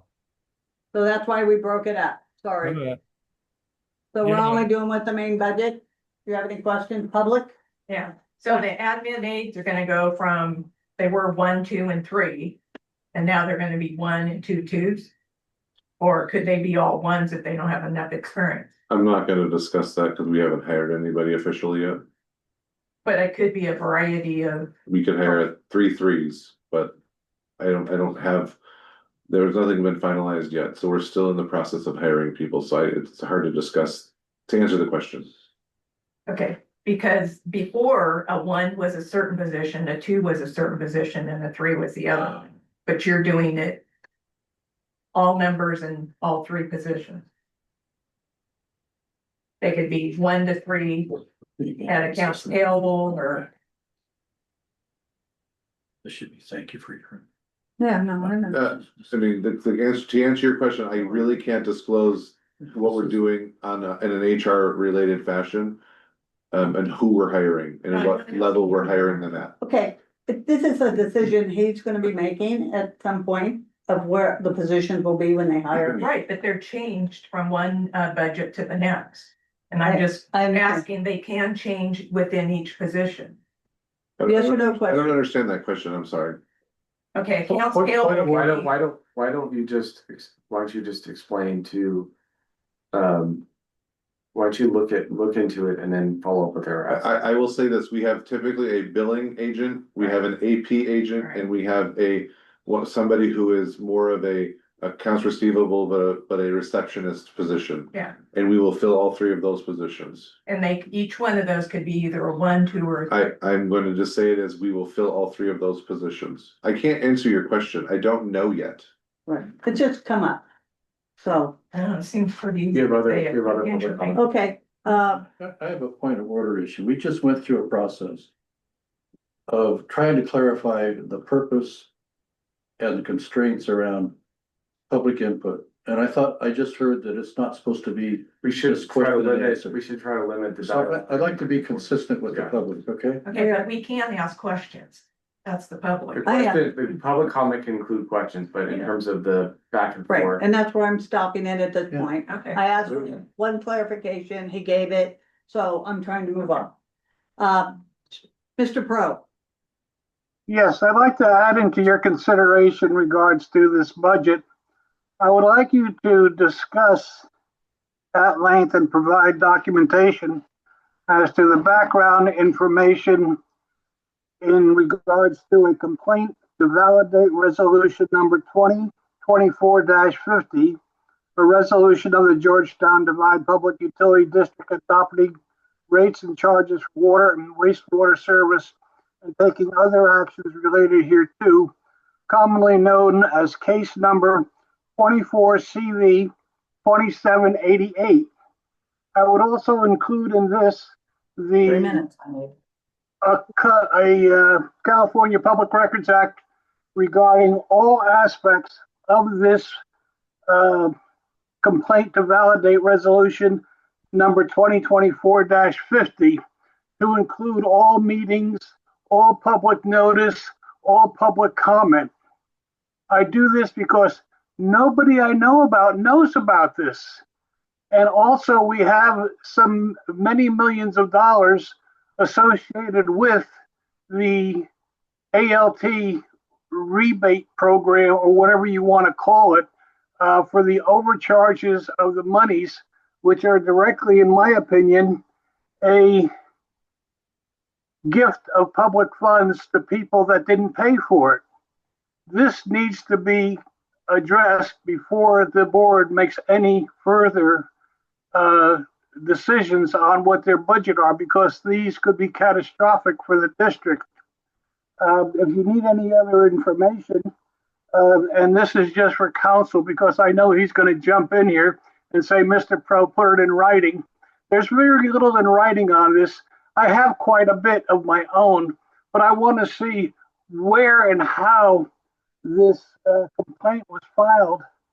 And I think it was filed somewhere around December 13th, 2024, at the Superior Court, California, County of El Dorado. And the plaintiff is the Georgetown Divide Public Utility District. Very interesting that no one else has heard about this. And I think maybe some of the board members may not have even heard about this. So please accept this comment and request for public documentation as soon as possible. Thank you very much. If you have any questions, I'd be happy to try and answer them. Thank you. Thank you. Director Thornborough? You're on mute. I'm waiting for the CIP portion. Okay, hold on.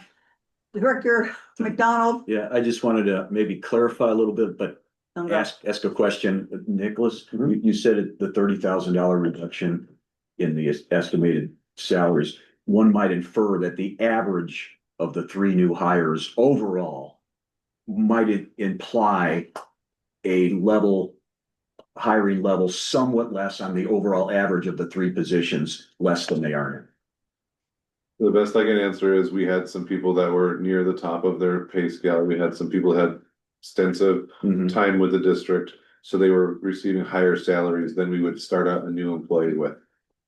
That's what he had said before. That to me is self-explanatory. I was just trying to help clarify for you. Okay, so Thank you. we're up to the CIP portion. Would you like to look at the CIP? Is that what we were hoping for? Yeah.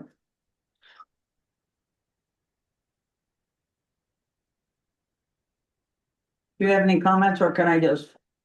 I don't have any comments if somebody wants to. Mr. Ferber, CIP portion. I believe Saunders was first. I'll defer to you because I know how it is when you're on Zoom, so I'll let you get your question out. All right, well, unfortunately, I wasn't able to attend the joint meeting, so you may have answered these before. Adam, on this, oh wait, where's my light? Adam is out of the room, so just so you're aware, it'll have to come from me. All right, well, that's fine. On the distribution tank coating, that's Yes. 635,000 for how many tanks? One. One tank for 675,000? That's correct, sir. Wow. Wow. Okay. This, well, my main concern, and I'll come back to these, is that you're spending, you got the subtotal at $1.3 million coming out of CIP if you go with all those different levels. And you only got about 700 and some thousand coming into CIP. So you're way overspending the CIP. These need to be knocked down some. Some of these things need to be put on hold. And I don't mean to interrupt you, but I would like to jump in to clarify something. And this was changed, and you'll notice at the top of the line, it's not a budget. We changed this to becoming a spending plan. And it's to determine which of these projects are the most important for the district. And so it's not a blanket, hey, we're gonna spend $1.3 million, but these are the projects that we see are the most important for the district. And then we will come back to the board to say, here's the ones that we are able to do when we're able to do them with the funding that we have available. Well, it says right at the top, is the 5-year capital improvement spending plan. That's what I'm referring to. So it's not a budget. It's not like we have this much money to spend. So you're saying that on the bottom, it says 1.3, and we're not saying that we're gonna spend 1.3. We're saying that this is what we would like to spend if we were able to have enough funding to spend that much, but we likely will not complete all of these projects. Well, that don't set right with me, because what are we approving? To me, if we approve this, then we're approving spending that money. No, that's not what you're approving at all. Because I have to come back before you for anything that's over my spending authority anyway. So you're approving the spending plan of where we should put this. And if we have to move something forward a year, then we have to move it forward a year. But this is the general spending plan that we see moving forward. Huh. All right. It kind of doesn't make any sense to me, but that's all right. Are you done? Yep. Any other comments? Dr. Saunders? Yes, I will come in because you missed that meeting and that also happened in the finance meeting before. I brought up the fact that the Castle study and the said, what was it, 1.8 million a year we were supposed to put in? I believe it's 1.4. 1.4, and that was what our rate study showed, that we should get 1.4 million per year. And the board agreed that we should be able to get about 600,000 average per year in grants over the next 5 years, that we would drop that down to 800,000 per year. That's the big thing we put in our frequently asked questions that we put out to the public, that we were gonna, that rate study accounts for $800,000 from the rates to go into CIP.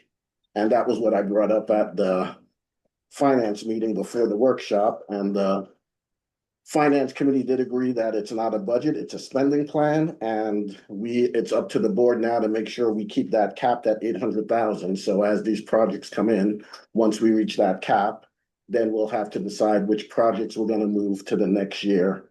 And we cannot do that year unless we get grants for it, because as you said, and as we all said as a board, 800,000 is the max we're gonna do. Then when we look at the other page for our grant funded projects, we know those are projects that do come into the full castle. So we're gonna try to find out, when we did get money from our grant funded projects, is there a way that that does help reduce our overall need to do 1.4 a year? And is that a way we can get down in future years? So that's one of the reasons why we developed the priorities, 1, 2, and 3.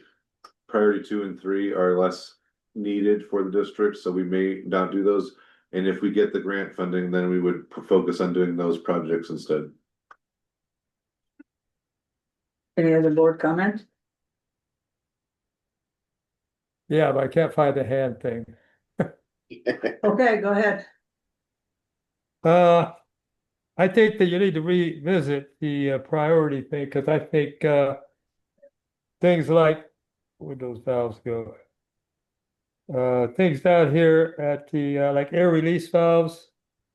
I think that should be a more of a priority than the security gates, that sort of stuff. I think things that are related to distribution, that kind of stuff needs to be knocked up in the priority.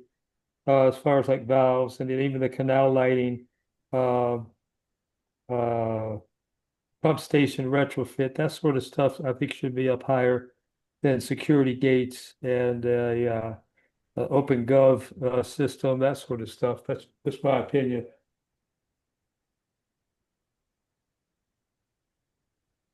Oh, I found the hand thing.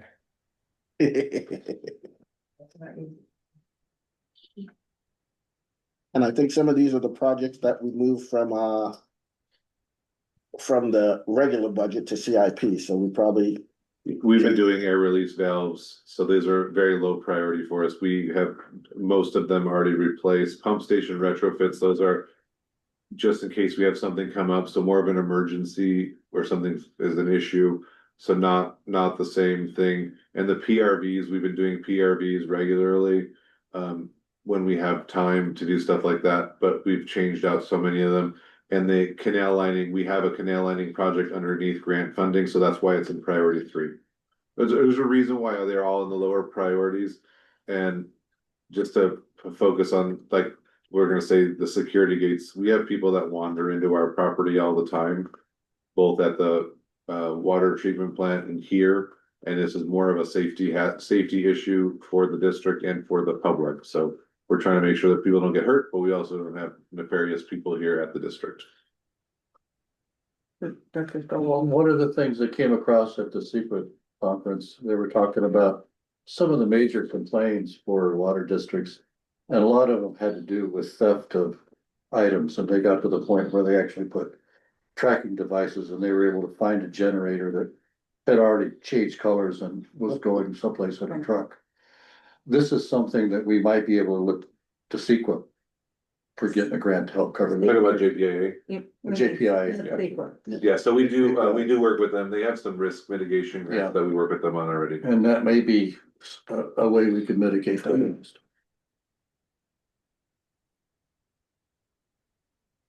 You have another comment? I got my acronyms mixed up. Yeah, you're We had Aqua, yeah, no, you're fine.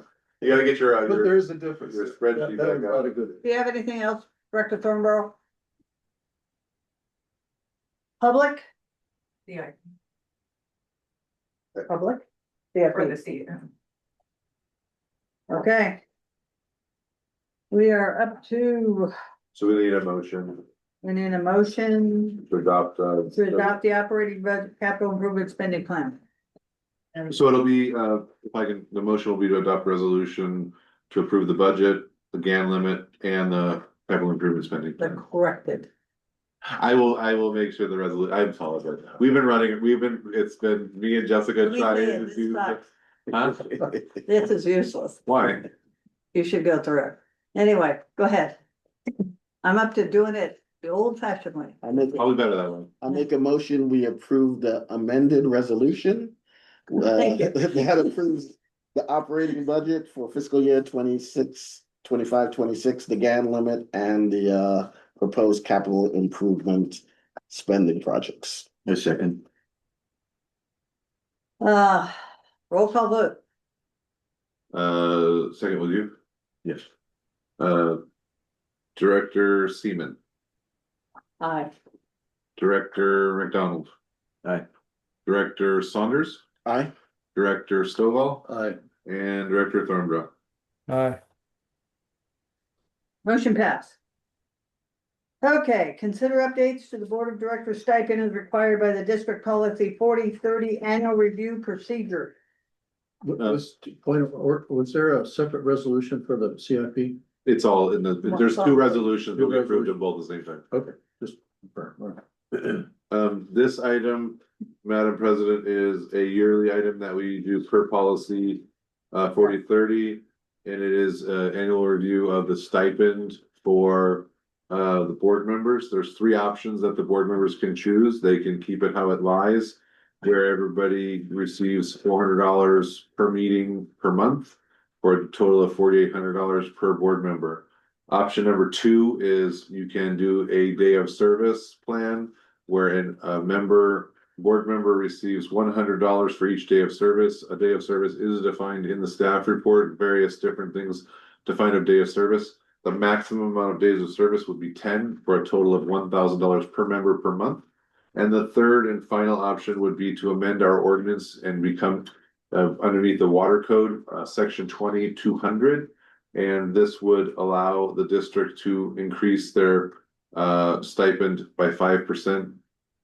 And I'll let legal, if they have any other questions about that, take that one. But that is option number three, and we will require an amendment to our ordinance. So I'll turn it over for director questions and comments.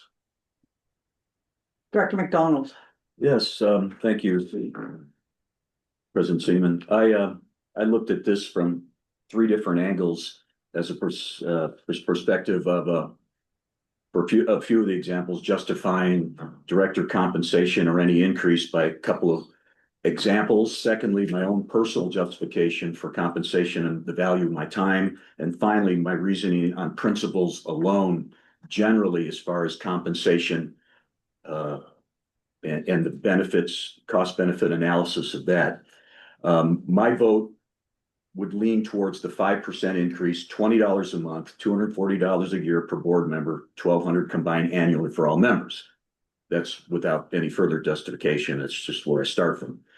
Just one of two examples of many positive achievements of this board are relatable and understandable, are that this board has reestablished the finance committee and established new investment policy and procedures. As a result, the district has received more than a tenfold increase in the investment returns from around $35,000 to $40,000 a year to well over $400,000, offsetting a $1,200 annual stipend increase of 5%.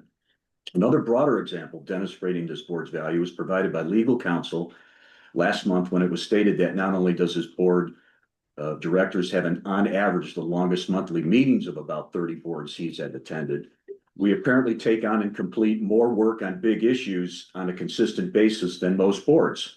Just saying. I'm voting for the 5% increase and not the $100 meeting option because during this season of service, I am no longer attending 5 to 7 meetings a month and twice annual week-long training and GPUD representation conferences a year as I did serving the previous 4 years as president and vice president. Now that I am not scheduled to attend more than one monthly meeting, it is not worth my time to invest 2 full days preparing for and attending the monthly day-long marathon for $100 a month for 2 days, not including responding to other district businesses taking up time not eligible for compensation. Spending as much time as I had previously on district business was seriously competing with my income potential to supplement my retirement income, especially since there is no annual CPI related increase to keep pace with increased cost of living. Everyone on a fixed income receives Social Security. Receiving Social Security understands, expects, and appreciates their annual CPI increase, as small as it is, to help offset costs. Also, employees at the water district receive an annual increase. Why shouldn't board members expect the same? I will explain the principles shortly. I'm voting for the 5% increased option because $420 is the minimum monthly stipend to justify my time. If approved, we would still remain at or near the lowest compensated boards in the state because we would never catch up starting from an extremely low base amount. A $20 a month increase won't affect me one way or the other, but $100 for a 2-day monthly commitment is not justifiable. And the following are potential and likely consequences of maintaining a low stipend for water district board members. You may recall that a previous board 17 years ago discontinued the monthly stipend increase, didn't vote the 5% annual increase, and terminated all health benefits for board members and their families, which is currently typical for many districts around the state and agencies. Some of those board members were covered by generous government retirement plans had no apparent regard for the bigger picture and long-term consequences of future board members. They did not consider that future board members in this district may not have access to said plans. Combined compensation for the previous board in today's dollars would be worth approximately $1,700 to $2,800 a month. The $400 stipend that was last adjusted in 2008 has the same purchasing power after inflation in today's dollars of $200. And total compensation today is only 7 to 12% of the compensation of 17 years ago, when revenue may have been 100% greater. Low director compensation can significantly impact the retention of current members and the attraction of future talent considering elected office. Here are the bigger picture key points to consider on principle for my last part. Retention of current board members, burnout and disengagement. Board members may feel undervalued and overburdened, leading to burnout. If they perceive that their contributions are not recognized or appreciated by their constituents and adequately compensated, or at least fairly, they may at least tend to some degree disengage from their responsibilities or choose not to seek re-election. Increased turnover. Lower compensation can lead to higher turnover rates, resulting in loss of institutional knowledge and continuity. New members take time, often years, to get up to speed, which can disrupt board's effectiveness. Attracting future talent. Limited candidate pool. Unrealistically, low compensation can deter individuals from running on the board. Perception of value. A low stipend may signal to the community that the role of a board member is not valued, which can discourage individuals with the necessary skills and experience. 3, impact on governments and decision-making. Quality of leadership. The inability to attract talented individuals can lead to a board that lacks the necessary skills and experience to effectively govern the water district. This can result in poor decision-making and oversight. Strategic vision. A board that struggles to retain or attract qualified members may lack a strong strategic vision, which is crucial for addressing the complex challenges faced by water districts, such as sustainability, infrastructure needs, and regulatory compliance. 4, community trust and engagement. Public perception. If the community perceives that the board is not composed of a capable or committed individuals, it can grow trust in the district's leadership. This can lead to decreased public engagement and support for initiatives. Accountability. A well-compensated board, or at least a fairly compensated board, versus our board, which is at or near the lowest rates in the state, is more likely to be held accountable for its decisions. Low compensation may lead to a lack of accountability, as members may not feel strong to their roles. And long-term consequences. 5, sustainability challenges. Water districts face ongoing challenges related to resource management, infrastructure, and regulatory compliance. A board that cannot attract or retain qualified members may struggle to address these issues effectively, jeopardizing the district's long-term sustainability. And increased cost. This bigger picture of the hidden cost associated with more frequent board member turnover, getting new directors up to speed, can outweigh the savings from low stipends. Investing in fair competitive compensation can lead to better governance and only save money in the long run. In conclusion, and in summary, I believe that the thousands of potential candidates in the water district running for this, I believe that out of thousands of potential candidates in the water district running for this director position, perhaps some more qualified than myself, there would have been a higher probability that I would not have run unopposed in the last election had the public known that a board member compensation would be valued between $1,700 and $2,800 a month and worth their time for a more qualified option and better for the water district. And this $1,700 to $2,800 range is dependent on whether they were employee one, or a family. You get what you pay for. Maintaining a low stipend for water district board members can have far-reaching consequences, including difficulties in retaining current members, attracting new talent, and ensuring effective governance. Addressing the stipend issue is crucial for fostering a committed and capable board that can navigate the complexities of managing a water district effectively. The long-term benefits of a fairly compensated board increases the odds of improved government, better morale and decision-making, and enhanced organizational reputation. Thanks. Are you done? Finished. Director Thornborough? Wow. You really pulled out all the stops this year, Mitch. Yeah, about half the ones that you might normally, but. Holy smokes. I could say a lot of things about it, but here's the bottom line. I mean, you put a lot, but every year you seem to put more and more thought into this, and I keep telling you the same thing every year, is that we're not supposed to be doing it for the money, number one. Number two, I believe the reverse of what you're saying, as far as that, if you offer a larger stipend, that would entice somebody to perhaps do it for the money. That's not what we want. You do not want a director like that. So, but I'll tell you what, though, you do have a good point in that, you know, it hasn't gone up in a really, really long time. I'm kind of blown away that you did all that effort for $20 a month, but I'll tell you what, I'd be okay with the $20 a month increase. Future board members. Huh? For the future board, not myself, but the It's gonna- legacy. It's gonna be for yourself too. Yeah. Well, okay. Yeah.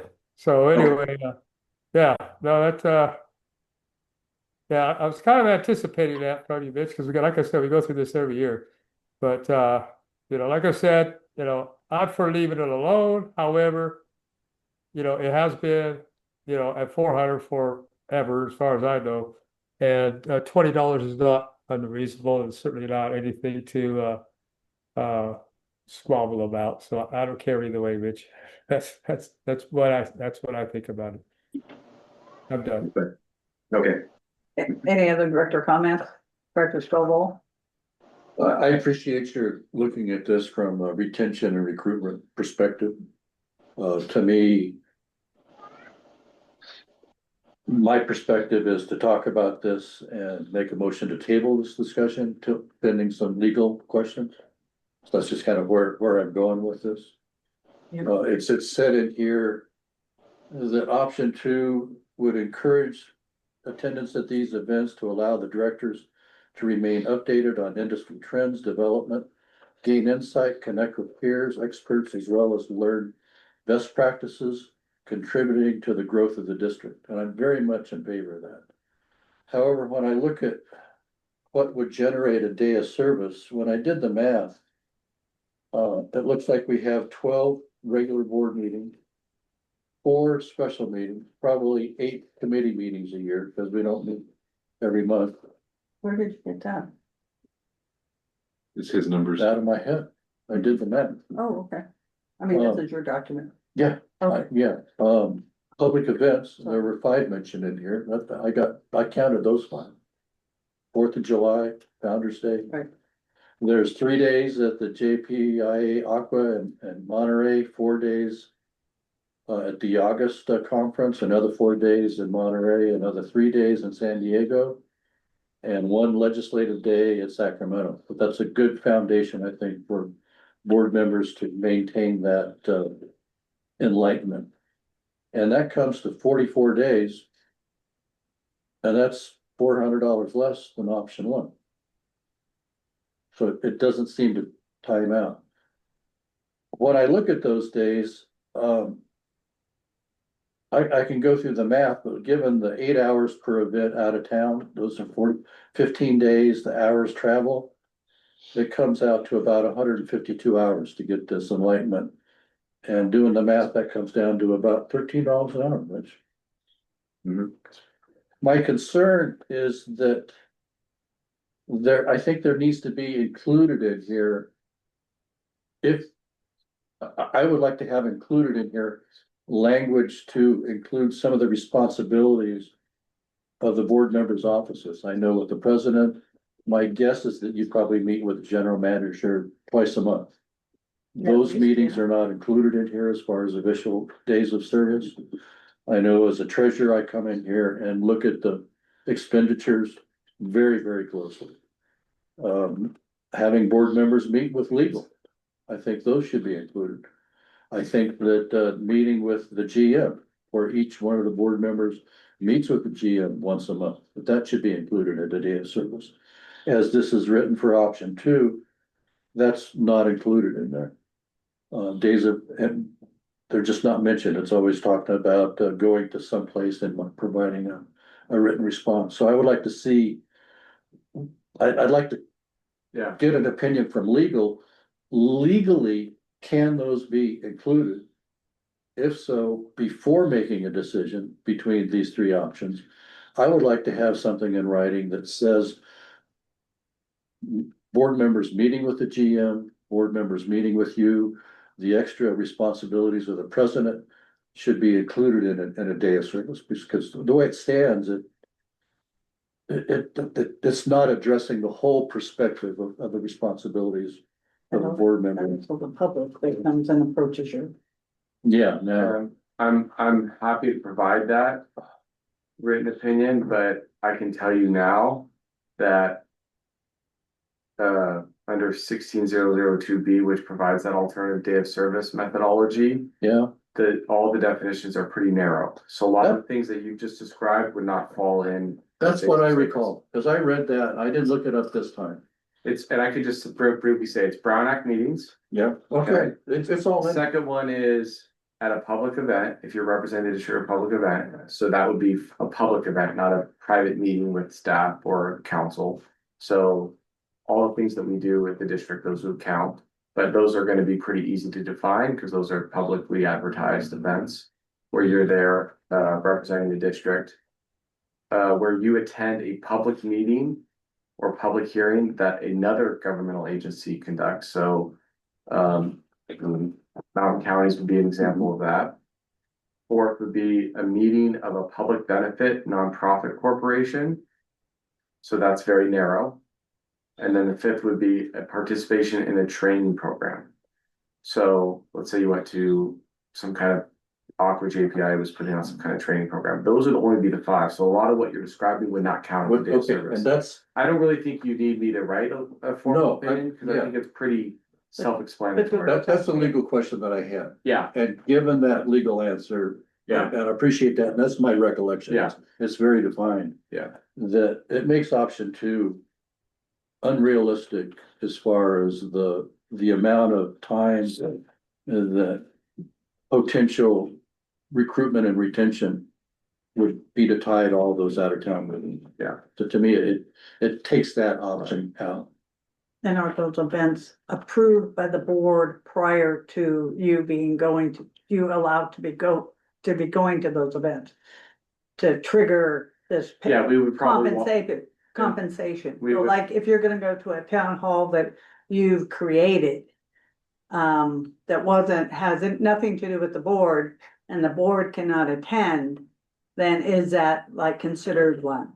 Or something behind a closed gate, is that considered one? If the district wanted to adopt that policy, or adopt that methodology, we would probably have to have a policy to put in place, so it's clear when somebody's representing the district at a public event.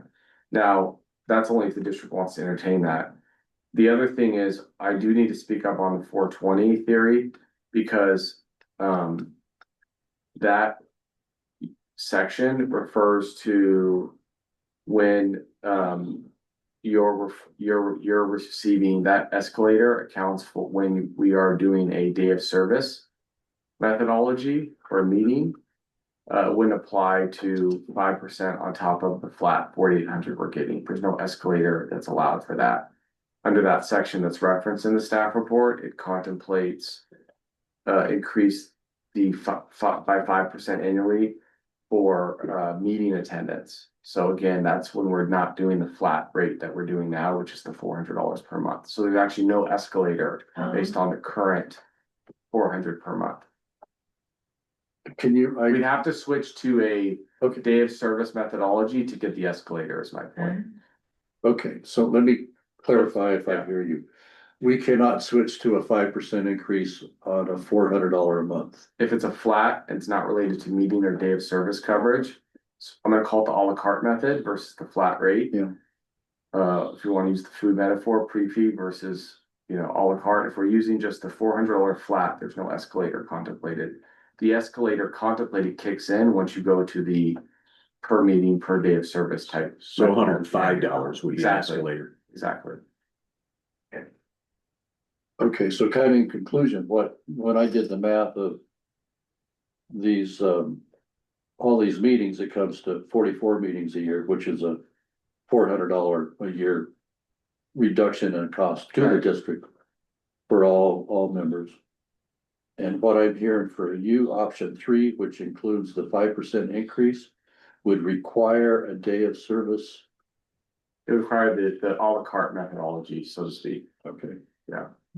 So to me, it seems like the only option is one. Am I missing something here? Because if we go to the à la carte, then that goes to keeping track of days. Yeah, correct. Okay. Then if we can't have the responsibilities of the president and meetings and so on, one-on-one, I am not in favor of the day of service. Director Saunders? Not that you didn't raise your hand, but you did, and so I'm giving you your option. Yeah, so option C is not available, you're saying. Under our current methodology, we'd have to switch over to per meeting methodology. Even if we change the ordinance to go 5% per meeting, that's not legally allowed. We could switch For the $400 meeting. Correct. There's no escalator under the flat monthly fees, flat monthly salary. We know it now. Okay, you done? Well, that was it. Yeah, the other thing I was gonna say is the $100 a day or whatever method we do, that would also be for a small agency, a logistical nightmare for the staff. We're each doing separate billings per week, so that would make it difficult, but yeah, I thought there was a option for us to do 5% per year for the board meetings, so if there is not that option, that makes it difficult then. Yeah. Okay, my turn. I didn't get into this organization for making money because clearly it's not doing much for my income. Considering the amount of time and effort I put into this, and I came into this pretty knowledgeable about water, wastewater, stormwater, and all this areas. So I came in with experience that a lot did not come in with. So the other parts that I didn't know, I have learned or I am learning. So I can't justify, expending money, the customer's funds on any more than what we've already been given. I respect what they're doing. I respect the fact I'm trying to represent them the best I can. That sounds like a campaign thing, but I'm not. I'm just saying that I'm here to try to help something that I saw when I first came in was kind of broken, and I'm glad it's changed. So I'm still sticking with the one we have currently. Director Thornborough? I agree with everything you said. However, this whole escalator or whatever you called it, that's not making any sense to me because that would be an annual thing. It's not an annual thing because we have to go and mechanically do this annual thing every year. So if we say, instead of saying, oh, well, we're going to put this 5% for whatever reason increase, call it COLA or whatever you want, let's just make it $420 just for the sake of making it $420. I don't understand the whole annual, I forget the word that you guys use, escalator or whatever you call it. That whole annual thing, that's something that you would that automatically apply every year. And that's not the case here because we have to actually do it every year. So we might not do the multiplier. Yeah, multiplier, that's what you use. We may not do the multiplier next year, for example. We do, 5% this year, next year we don't, just leave it at 420. I mean, that makes no sense to me. Because it's an annual thing that you have to do. So that's that whole argument's not making any sense to me. Right. A good question. I'm happy to explain. Under 16002A, so PUC 16002A sets forth the maximum annual compensation. Okay, on the flat rate method, it says the maximum allowed is $4,800, which comes out to $400 per month. Therefore, this board doesn't have the discretion to go above that because the state caps it at $4,800.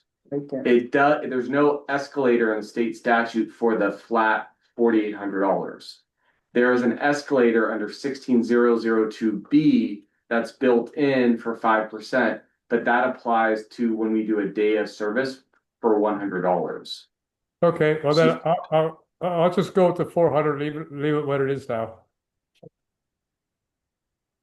Public comments, three, Stay at 400. I'm sorry, I don't know your name.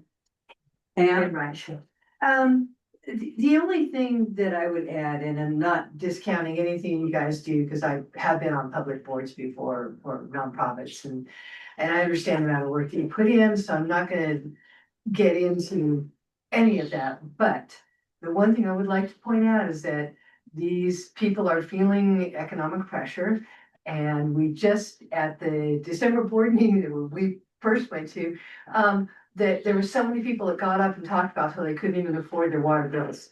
And I realize it's not a ton of money, but every time a board anywhere gives themselves a raise, there's public blowback. There's people that feel like they're not getting, we have to pay more for water, but they just get money so they can go to some conference and stay in a fancy hotel. And, that is a lot of the public perception. GPUD doesn't have a great reputation in this community. And I just, like I said, not discounting the amount of time that people put in outside of this. I'm aware of that, but you should consider that the perception of the character.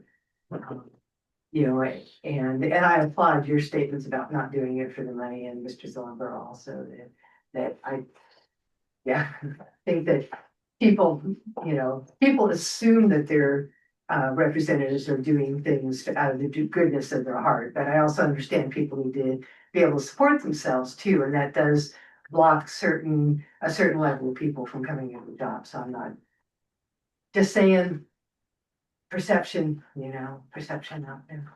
thank you. Mr. Pro. Yes, I was concerned that in all the discussions of what the directors do and don't do, it was not mentioned that the directors, the staff, and council seem to be working against the customers. The customers try to ask questions. They try to take part in an active political process. And it seems, in my humble opinion, that most, if not all at times, try to suppress what the public comes forward with and their concerns, and they get fluffed off, and it puts a chilling effect on what the public feels, at least this public feels, when they hear of the discussions that you people have, as far as the board members are all present at this meeting today, and some staff that are not with you, is that you guys are supposed to be working to provide for the community. But yet, mostly when the community comes forward to raise issues, they're put down. When they try to get a discussion going in like we used to have at these meetings, back and forth, your counsel comes out and says, oh, well, we don't have to do that. He doesn't say, well, it's not that we don't have to do it. We can do it. We just choose not to do it. So it lands up that the customers sit back and listen to you, this battering back and forth, and then they ask for counsel to produce a document as to what he might suggest based on whatever input comes to him. And I'm sure that his bill would probably be more than what you people are talking about as far as a raise or any kind of stipend that is paid by the district to anybody trying to become a member of the GDPUD board. And I think that's disgusting. I don't know if you can even share what council makes to come up and sit for the 4 or 5 hours that he comes up to this meeting, and whether he gets paid portal to portal, and if there's a difference in rates between him coming in on a telephone or him driving up. Those would be very interesting facts that the public would like to know about. So thank you very much. And there's your wonderful general manager saying, we can chop off Mr. Pro's head in 54 seconds. Gee, Nobody's watching you, general manager. You're such a joke. Pardon my personal comment on that. Thank you very much. Thank you, Mr. Mayor. Director McDonald? Thank you, President Seaman. I wanted to address the public, especially the comment that was just made about perception.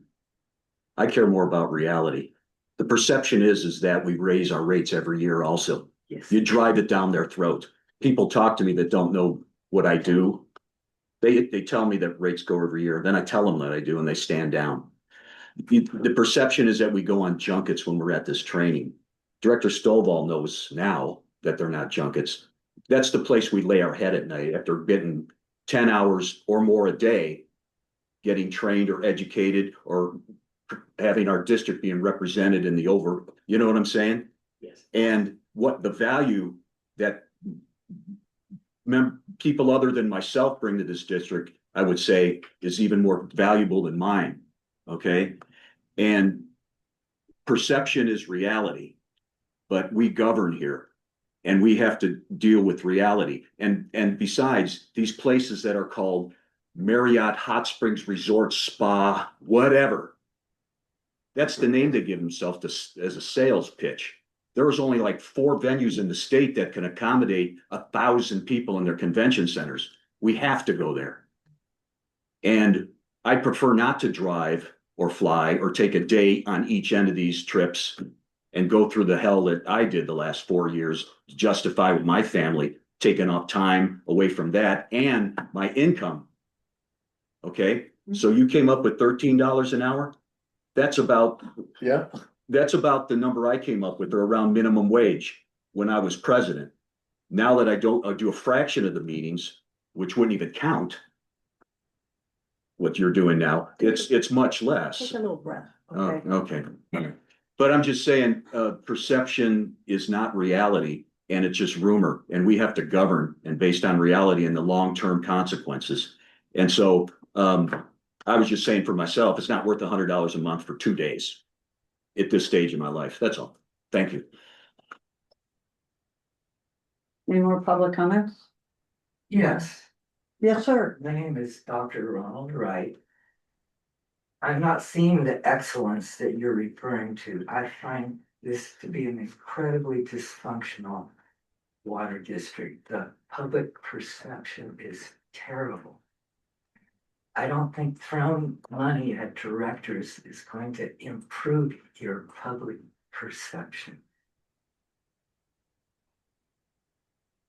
Don't try to rise above your community. We are really hurting in this community. Put your ego in your pocket and just table it. Thank you very much. Thank you, sir. Director Saunders? Yep. Unfortunately, we have to do this every year. So whether it stays the same or doesn't stay the same, it's state law and our policy. So every year we have to look at the compensation. So it's not that we put it on and try to give ourselves a raises. It's state law and state policy. So that's why it's here, and it'll be here every year until it's changed. So every year, if we come at this time of the month, every board will be presented with this policy that they have to look at. Can I just make it quickie? Shouldn't this be prior to the budget? Anything that you're changing, shouldn't this be like last month's agenda instead of this month's? Because you already approved the budget. So if you voted to raise it, the budget's already been approved. Just, I don't know if it's required. Yeah, we would have to amend something. Yeah. Okay, so I'm ready to make a motion. beg your pardon, sir? I'm ready to make a motion. We'll make a motion. The motion is, we keep it the way it is, 400 a month, period. Do I have a second? I'll second. Call for vote? Director Seaman, Aye. Director McDonald, Aye. Director Saunders, Aye. Director Stovall, Aye. and Director Thornborough. Aye. Motion passed. That was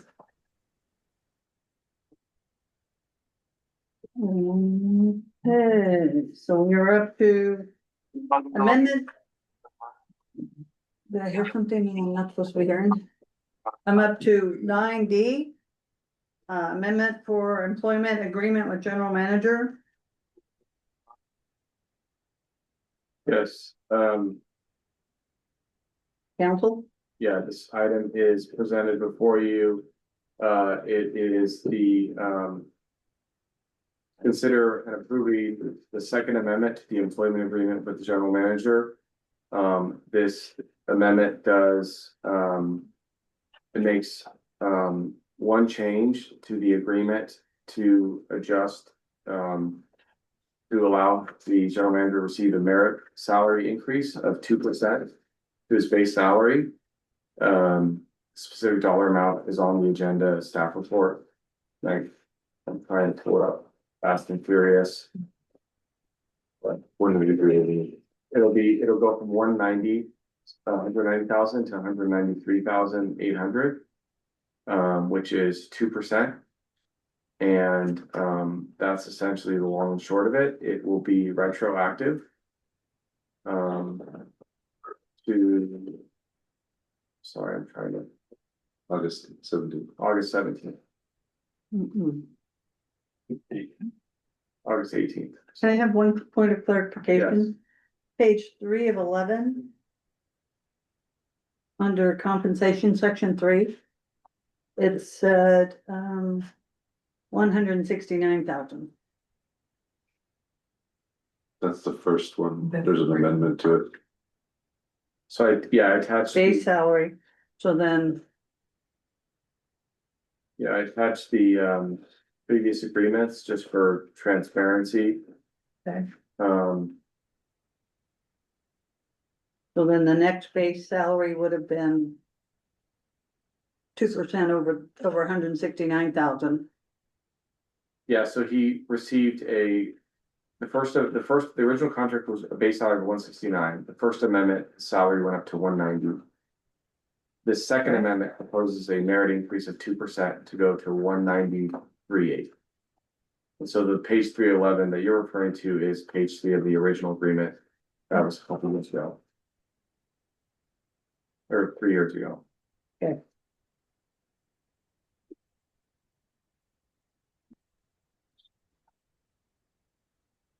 Any director comment?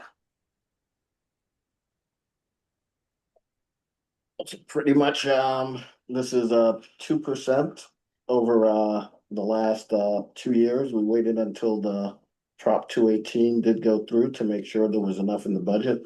This is over a lot of achievements that was done. We've had 30 million in grants in the 2 years. We've had increased outreach with all of our legislators, all of our agencies, all of our surrounding water agencies to work together. We're able to get generators from EID and other equipment from PCWA during mosquito fire, and there is now cooperation and collaboration between the agencies. He's active in a lot of the state agencies, part of the legislative committee, doing a lot of the work that they brought him on for. That was some of the things that was said is they wanted legislation done. It's done training. A lot of the staff is being pretty independent and moving up. We've seen Adam pretty much come forward a long way from where he was. So has Jessica. So we're seeing some of the staff move forward and improving. And that's what I've seen in the years that I've been with our general manager, and 2% is a small increase into what he could have gotten. Any other director comment? I agree with the kudos. I have impressions of the past when people talk about the history of the district and so on. And I didn't do the counting, but I believe this is the first and second time that the board has had people that stay on. And I credit the leadership and what we are doing together as a unit, and really have enjoyed seeing the growth and the prosperity of what's been happening in our district, the leadership and how we've been able to deal with the mosquito fire, and working with the grants to get, as you say, other people's money to come in and help. There's movement, especially with, instead of, drill baby drill, it's dam baby dam. And I see the leadership of really taking this small district to where it can be resource rich on the water. The water we're saving through the ditches is something that we can transfer. I very much appreciate what you and we have done for the district. It's been, to me, a real team effort. Director Thornborough? Well, I have a different take on, let me get rid of that hand. There it is. Here's my take and opinion on this matter. I do not support this merit increase to Nick's contract one bit. And to also make such an adjustment retroactive is a further slap in the face to our ratepayers and community members. In fact, the only merit adjustment that actually should be made is a merit decrease. From my perspective, for the past almost 3 years, our current general manager is not qualified or experienced enough for our district. Instead, we have had a fundraiser. In our quest to help and support Nick so he can actually become successful as a general manager, his continual ongoing lack of effort, as I judge it, has made it very clear, in my view and judgment, that he really appears not interested in all the work it takes to be a general manager. He clearly would rather focus all of his attention on looking for grant funds for our larger projects. This is good, but though that is also a part of his general manager duties, it is not all of them. But Nick doesn't appear to me to show any interest in addressing all of the general manager's duties and responsibilities, but he expects the high salary and benefits that come with the general manager position. I, as well as other board members, have tried many times to get him to understand the importance of such things as following directions from the board, abiding by board policies and the Brown Act, clearly to no avail. Some examples of his past actions are: last year's possible water transfer was stopped simply because Nick refused to follow our water transfer policy. Issues arose because it was also discovered that he was also violating a reimbursement policy. And after the board meeting about the water transfer, Nick told myself and our legal counsel that policies were simply guidelines. Our legal counsel promptly set him straight. When a previous board did a Prop 218 rate increase to ALT wastewater customers, Nick decided on his own to not implement the final year's increase. Our board was not made aware of his action at all, and it was only discovered while I was reviewing our last rate study. Some of Nick's failures, in my opinion, solely due to his inexperience, has caused us extra money. An employee issue came up that normally would have been dealt with by the general manager, but instead Nick hired an outside firm for almost $5,000 to handle it. That amount was in addition to the amount we paid Nick in his salary to handle such things. And after he totally botched the labor negotiations due to his inexperience, which I can't get into specifically because much of that occurred in closed session, he told me that next time he was going to hire a professional negotiator. Once again, it was actually already paid for in his salary. He just never seems to get it. Even now, he clearly demonstrates his refusal to perform his actual general manager duties properly, yet he still wants a merit salary increase.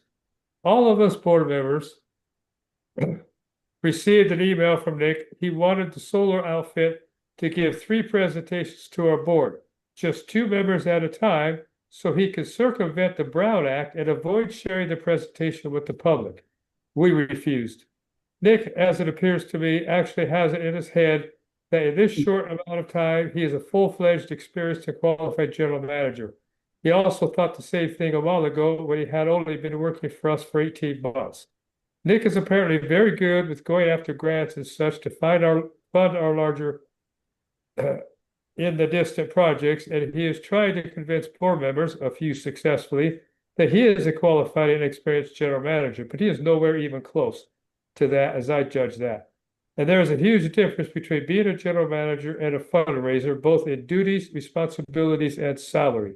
To me, it feels like we are being played with our ratepayers' money, and it needs to stop. There are many more examples of his incompetence that I have witnessed, and I don't take this stance lightly, but I've given up on him. That's all I got. Director McDonald? Sure, to start with, I been nothing else but pleased with this general manager's performance Of course. and his ability to take on and bring in tens of millions of dollars in grant funding and appropriations. I have called Nicholas most times on weekends and after work hours, and he's always been responsive and taken my calls. He has also been responsive to me with community issues. Him and Adam as a team sometimes always responding quickly and appropriately and directly to constituents in the community. My experience, never had a problem. Besides that, I thought that the general manager's performance evaluation was inappropriate, and the evaluation I found appalling, resulting in an unfair review to him. I believe that the previous GM evaluation conducted by this board to some noticeable degree was so unfair that it may have affected the morale, but not overall conduct. In the 6 months following his review, it was partly due to a generic irrelevant evaluation form that wasn't customized for rating the job performance and responsibilities of a general manager of this water district. And then when we had an appropriate evaluation form to fill out that We really can't go, you're really getting into this. all right, that it most appropriately matched his job responsibilities. I rated him even higher. You can't talk about, Okay. you can't talk about what was discussed in closed session.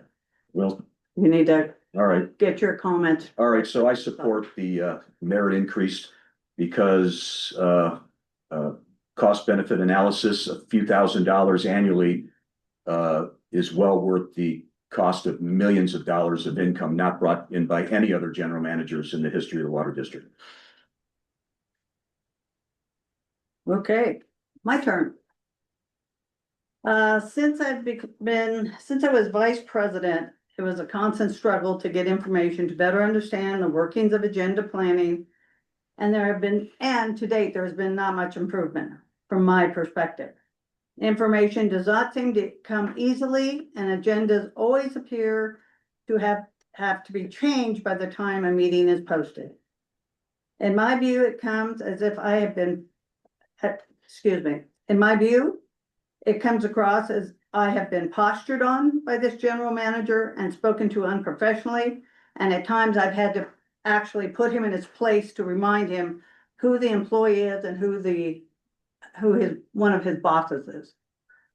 During the COSA, for example, I specifically asked the GM about the town hall that was going to be at ALT, specifically asked who was going to be at the meeting. And I was assured only Saunders, McDonald, the GM, and maybe the executive assistants would be there. What actually happened was Saunders, McDonald, the GM, the executive assistants were there, but also the COSA contractor who flew in and 3 more employees. This was an inaccurate statement to me concerning the town hall and the fact that the full public would not be afforded the information at the meeting. I was also assured that it was only to discuss ALT wastewater info only. Sadly, there was a discussion on water rate hikes, and that made this town hall segregated. And the ALT customers were the only ones that were given another chance to ask questions. And the additional cost to the ratepayers for this meeting was unnecessary. Problem, I was either given intentionally wrong information or negligently wrong information. Either way, kept me uninformed, and at worst, it was kept a secret. He was doing something wrong. This meeting was not approved by the board to expend these extra funds.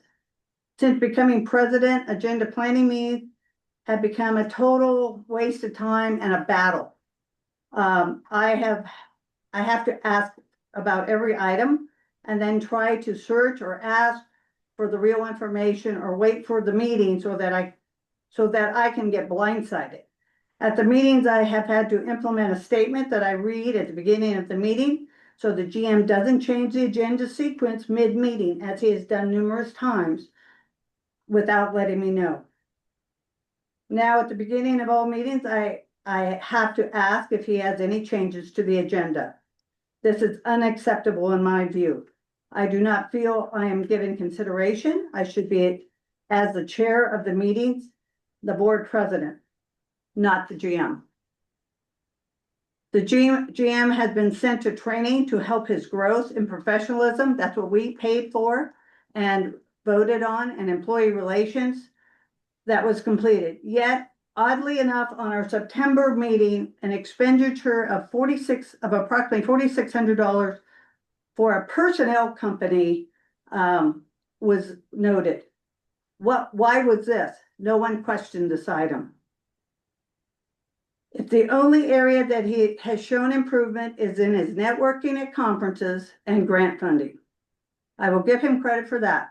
Then maybe we need to take a hard look at what we spend on board members and GM going to outside meetings, as well as the multiple agency we pay thousands of dollars to work for us to keep us informed. I think professionalism in this area of growth is needed. I suggest the public go back and review your YouTube videos, especially the December 12th meeting, where he yawned through almost the entire meeting. Customers reach out to me instead of going to the GM for GPUD issues. This is because, quote unquote, doesn't listen, or he is an arrogant, among other choice words. These are comments I am getting. Now, I can't certify the truth of these characterizations by members of the public, but the point is I should be able to discuss these concerns in a candid manner with the GM, but I feel these efforts don't go anywhere. Let's look at the timing for this request for today's agenda item. 2 directors in the GM just get back from a conference in Monterey. It is legal to attend the conferences under the Brown Act, but did they really not speak about anything relating to the GM or this item? Since all of the directors have completed their ethics training, there should have been an important takeaway. Quote, in addition to ethics laws, one thing to determine whether your conduct as a public official is appropriate or not is public perception. And thank you for bringing that up. I would urge my fellow directors to think about that. Since this request will only cover since September, I am only at latitude to discuss what was transpired, which causes me to come to my conclusion in this matter. I personally have seen no improvement. In fact, he has been extremely difficult to work with, and his attitude appears to me to have been that. I am working for him, and I am questioning and my questioning of issues are an inconvenience. I have to remind him on multiple times that he works for the board and we work for our customers. Thank you. Any more comments? Okay, public. I told you so 3 years ago. I told those 2 that he had no experience. He didn't supervise a person down at Mojave. Not one person, but you didn't listen to me. So my question is, how is he, so right now his salary is 190? Yeah. Okay, so how come in the budget it shows it's 197? If you look at the budget, the current salary chart shows it's 197, previous year 190. It shows that he's receiving 197,000 for this fiscal year. Do we have any clarification on that budget Would you item? like me to respond? Please. I didn't prepare the budget, but I assume it includes the CPI that he's entitled to get under his current contract. So he does get a COLA? He did does get get COLA. 3.8. So when you state base salary, that's not including the It COLA? does include the COLA. The COLA is a separate part of the contract, and that will change every year. Okay, so he's making 197,000, so this is kind of not, It's accurate. The contract change doesn't amend that provision. Okay. Contract change amends the base salary. okay, so you only give raises on the base salary. But once the COLA is in the salary, isn't that the new base salary? No, that's the base salary adjusted with the COLA.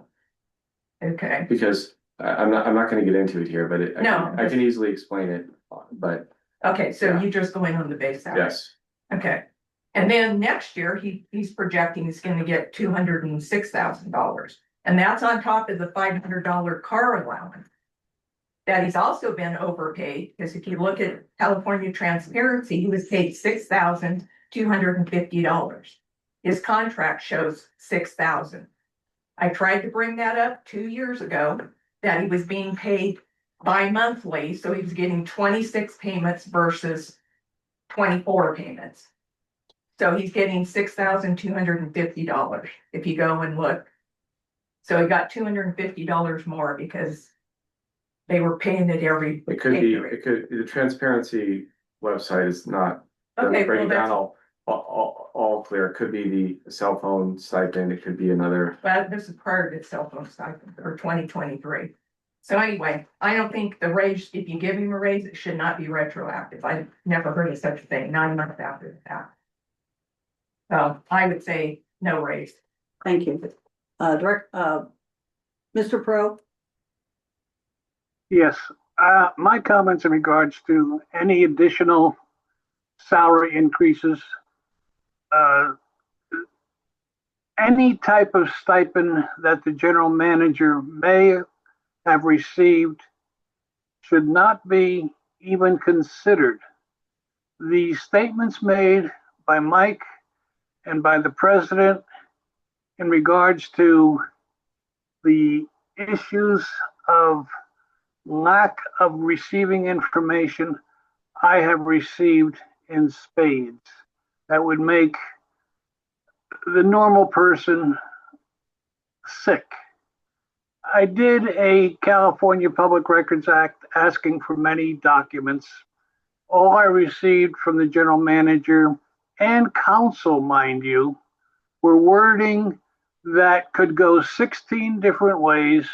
And in my opinion, I thought was a manner that wanted me to bring further legal action against the district as a result of the wording issued to me by staff and by council. I would expect that council most likely would be coming back in the next few meetings and asking for an additional stipend to their salary for them. And I question again 24 CV 2788, which is a case before the El Dorado County Supreme Court, needs to be addressed by the board. Even if it was closed session at some time, once the public has the information or some of the information, it no longer is protected documents. So we need to have that fluffed out. There also needs to be an opinion by someone other than our present council as to the extra payments of millions of dollars back to people that own property in ALT that are getting monies back from people that own the property prior to them. You just can't do this except a GPUD. If I just bought a piece of property tomorrow, GPUD is going to give me a bonus because the previous owners paid into an illegal scam at GDPUD and refused to return the money to those people. This goes on and on and on. When is the board, or at least the majority of the board, going to look out for the public? All of these monies that you're talking about, none of them reflect back to lowering the rates for the sewer, the water, the ditch water. The rates continue to go up and the volumes of water continue to go down. Okay, thank you. Thank you, Mr. Pro. I appreciate your comment.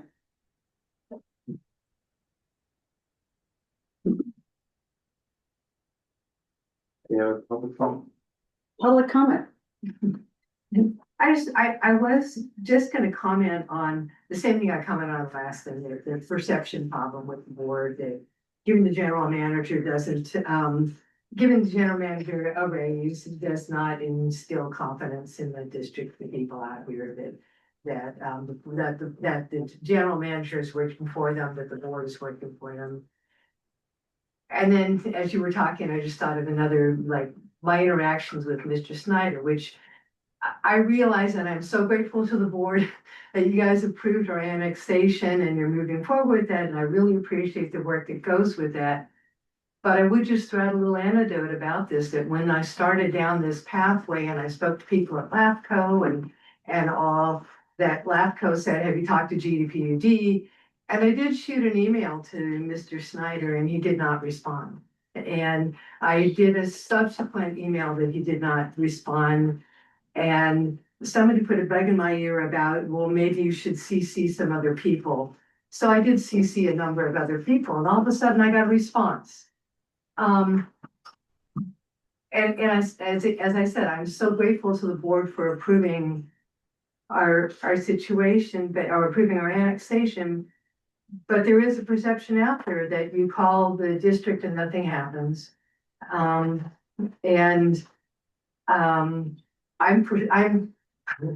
was going after this our annexation no matter what, because it's that important to me and our family. And I feel like my fellow people on the divide that are also now out of district for them being districts. I felt like this is an important issue. But yeah, I felt like I was blown off. And that's just my perception. Stopped happening, like I said, after I started emailing, including other people on my CCs, doing CCs and just throwing that out there. But yeah, perception of the board, perception of the general manager, perception of everything, it is reality. It is what people see out there. And you know, I would like to see the board be respected. I hate to tell you this, I think you guys do provide a good service. I think this is something really positive. But you know, you gotta get out there. You gotta let people know what you're doing, but it's gotta be positive. Thank you. Director Saunders. Are we should close public comment? Oh, I'm sorry. We're closing public comment. I will go back to the board for any more comments. Yep, unfortunately, we usually don't get to go to the public to what we're doing until we're like running for office again, because we're here doing the work. LAFCO is one of those crazy things, but once you sent me an email, then I made sure to get everything going. So LAFCO is one of those Illuminati kind of agencies where nobody knows what's going on. And once that was in, I made sure everything was in place. So I went to our general manager, told him this is the process, and then made sure he got to you, and then it did move forward after that. So part of that is, you know, the board's responsibility as well to work with our GM to make sure things go forward. And that's what I did, and it went forward. And then the next part is convincing the board of the importance of this and moving forward. And you saw it took several meetings, but we got there. So unfortunately, process isn't immediate because we meet once a month, and that's the delay in government. Government kind of puts in a official delay, but I'm in my activities with the general manager. I saw that was a problem. I brought it to him and it went forward immediately after that. So that's why every one of us has a different perception as well on how we work with our general manager and how we get things done. And thank you for going and training the GM on how to deal with the LAFCO process. And it was, I mean, that's the other thing. And I made sure we had meetings with our executive director and executive assistant, because it took me, was on LAFCO for 6 years. That's a big learning curve. So it takes a long time to learn and understand that. So. I think the only thing more distressing than what we're going through right now for me for this is first $3,800 increase for a $20 million in grants that we brought in. Like no other general manager has even brought it in hundreds of thousands, maybe. We would be talking about decreasing his salary because he didn't bring in a penny. You know what I'm saying? This is the only thing I can imagine be worse is, well, your minimum requirement is to bring in tens of millions of dollars. Nobody's done that yet. So anyway, in that case, I make a motion that passes the increase if it's appropriate time. Second the motion. Roll call vote. Up there, Mike T still has. Oh, I'm sorry. I didn't know you had a. I'm sorry, Mike.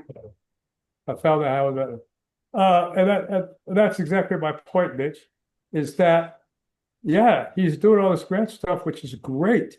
It's great. We've been trying to get somebody to get off their butt and do this grant stuff for years. And that's what's great. And the first year he was here, that's what he focused on. But then the second year, when things started, general managing stuff started happening, like labor negotiations, like the rate increase and all the other regular things that are part of his job. He is focusing on grants, and everybody's got it in their head that, oh wow, look at all these millions and millions of dollars that we're getting. You know, that's part of his job. I'd like to call the question, please. What? I'd like to call the question. I don't even know who I'm talking to. You're talking to Robert Director Stovall. Okay, yeah. I've heard what you said before. We have a motion. I'd like to call the question. Roll call vote. Director Seaman, No. Director McDonald, Yes. Director Saunders, Yes. Director Stovall, Yes. and Director Thornborough. No.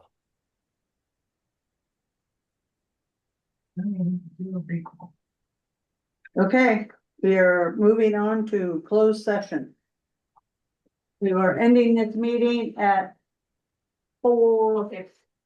Oh, I'm sorry. Public Oh, comment. I'm sorry. We got a public comments first. Yeah. I apologize. I have a question. I was just so happy to get done. So that case that Steve Pro mentioned is a case that's filed with El Dorado County in December. Why was that never put on a readout? Anything? It was read out. I went back and looked. December, January, nothing, no readouts. Is that your public comment? Well, I'd like an answer to that. Why? Someone from the district can. Okay, I'll do a PRA. I knew that's what I was gonna get. Okay, Okay, any other public comment? no, I got something to say. Can somebody send me the closed session meeting ID and password? Yeah, I'm gonna put you in a breakout room, so all you'll have to do is accept the breakout room when I do it. So I can stay where I'm at right now? Yeah, it'll say, would you like to join this breakout room? And you'll just click yes. Thank you, guys. Oh, okay. and. Oh, So now I close it. Yeah. I got 4:55 on my side here. Okay, we are ending our public meeting at this time. 4:55 PM, and we will reopen at the end of closed session.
Yeah, come back into session then. We are returning from closed session at 5:46.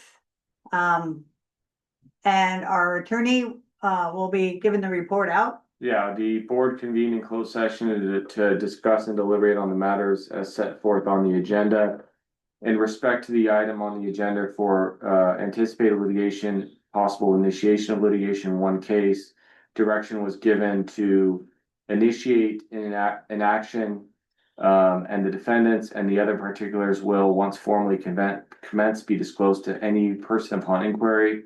Unless to do so would jeopardize the agency's ability to effectuate service of process. Other than that, there's no reportable action. Thank you. Are there any board requests for additions? Yes, sir. Yes, I'm gonna make a rare request. Only my second in 4 years, including my tenure as president. And the last since April 6th.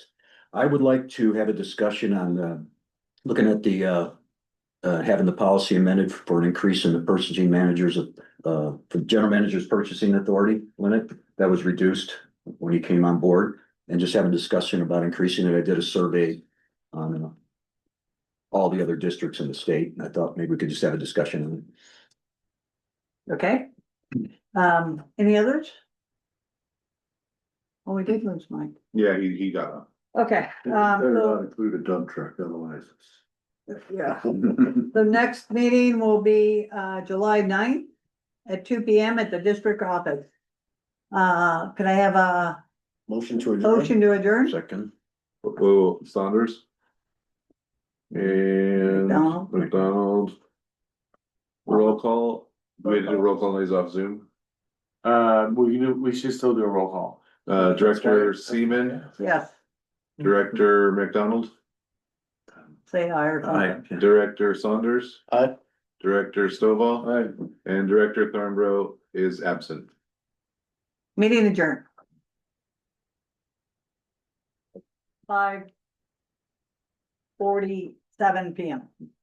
Close recording. Between me and you, we had, huh? What? Close recording. Hold on. I think they can do it.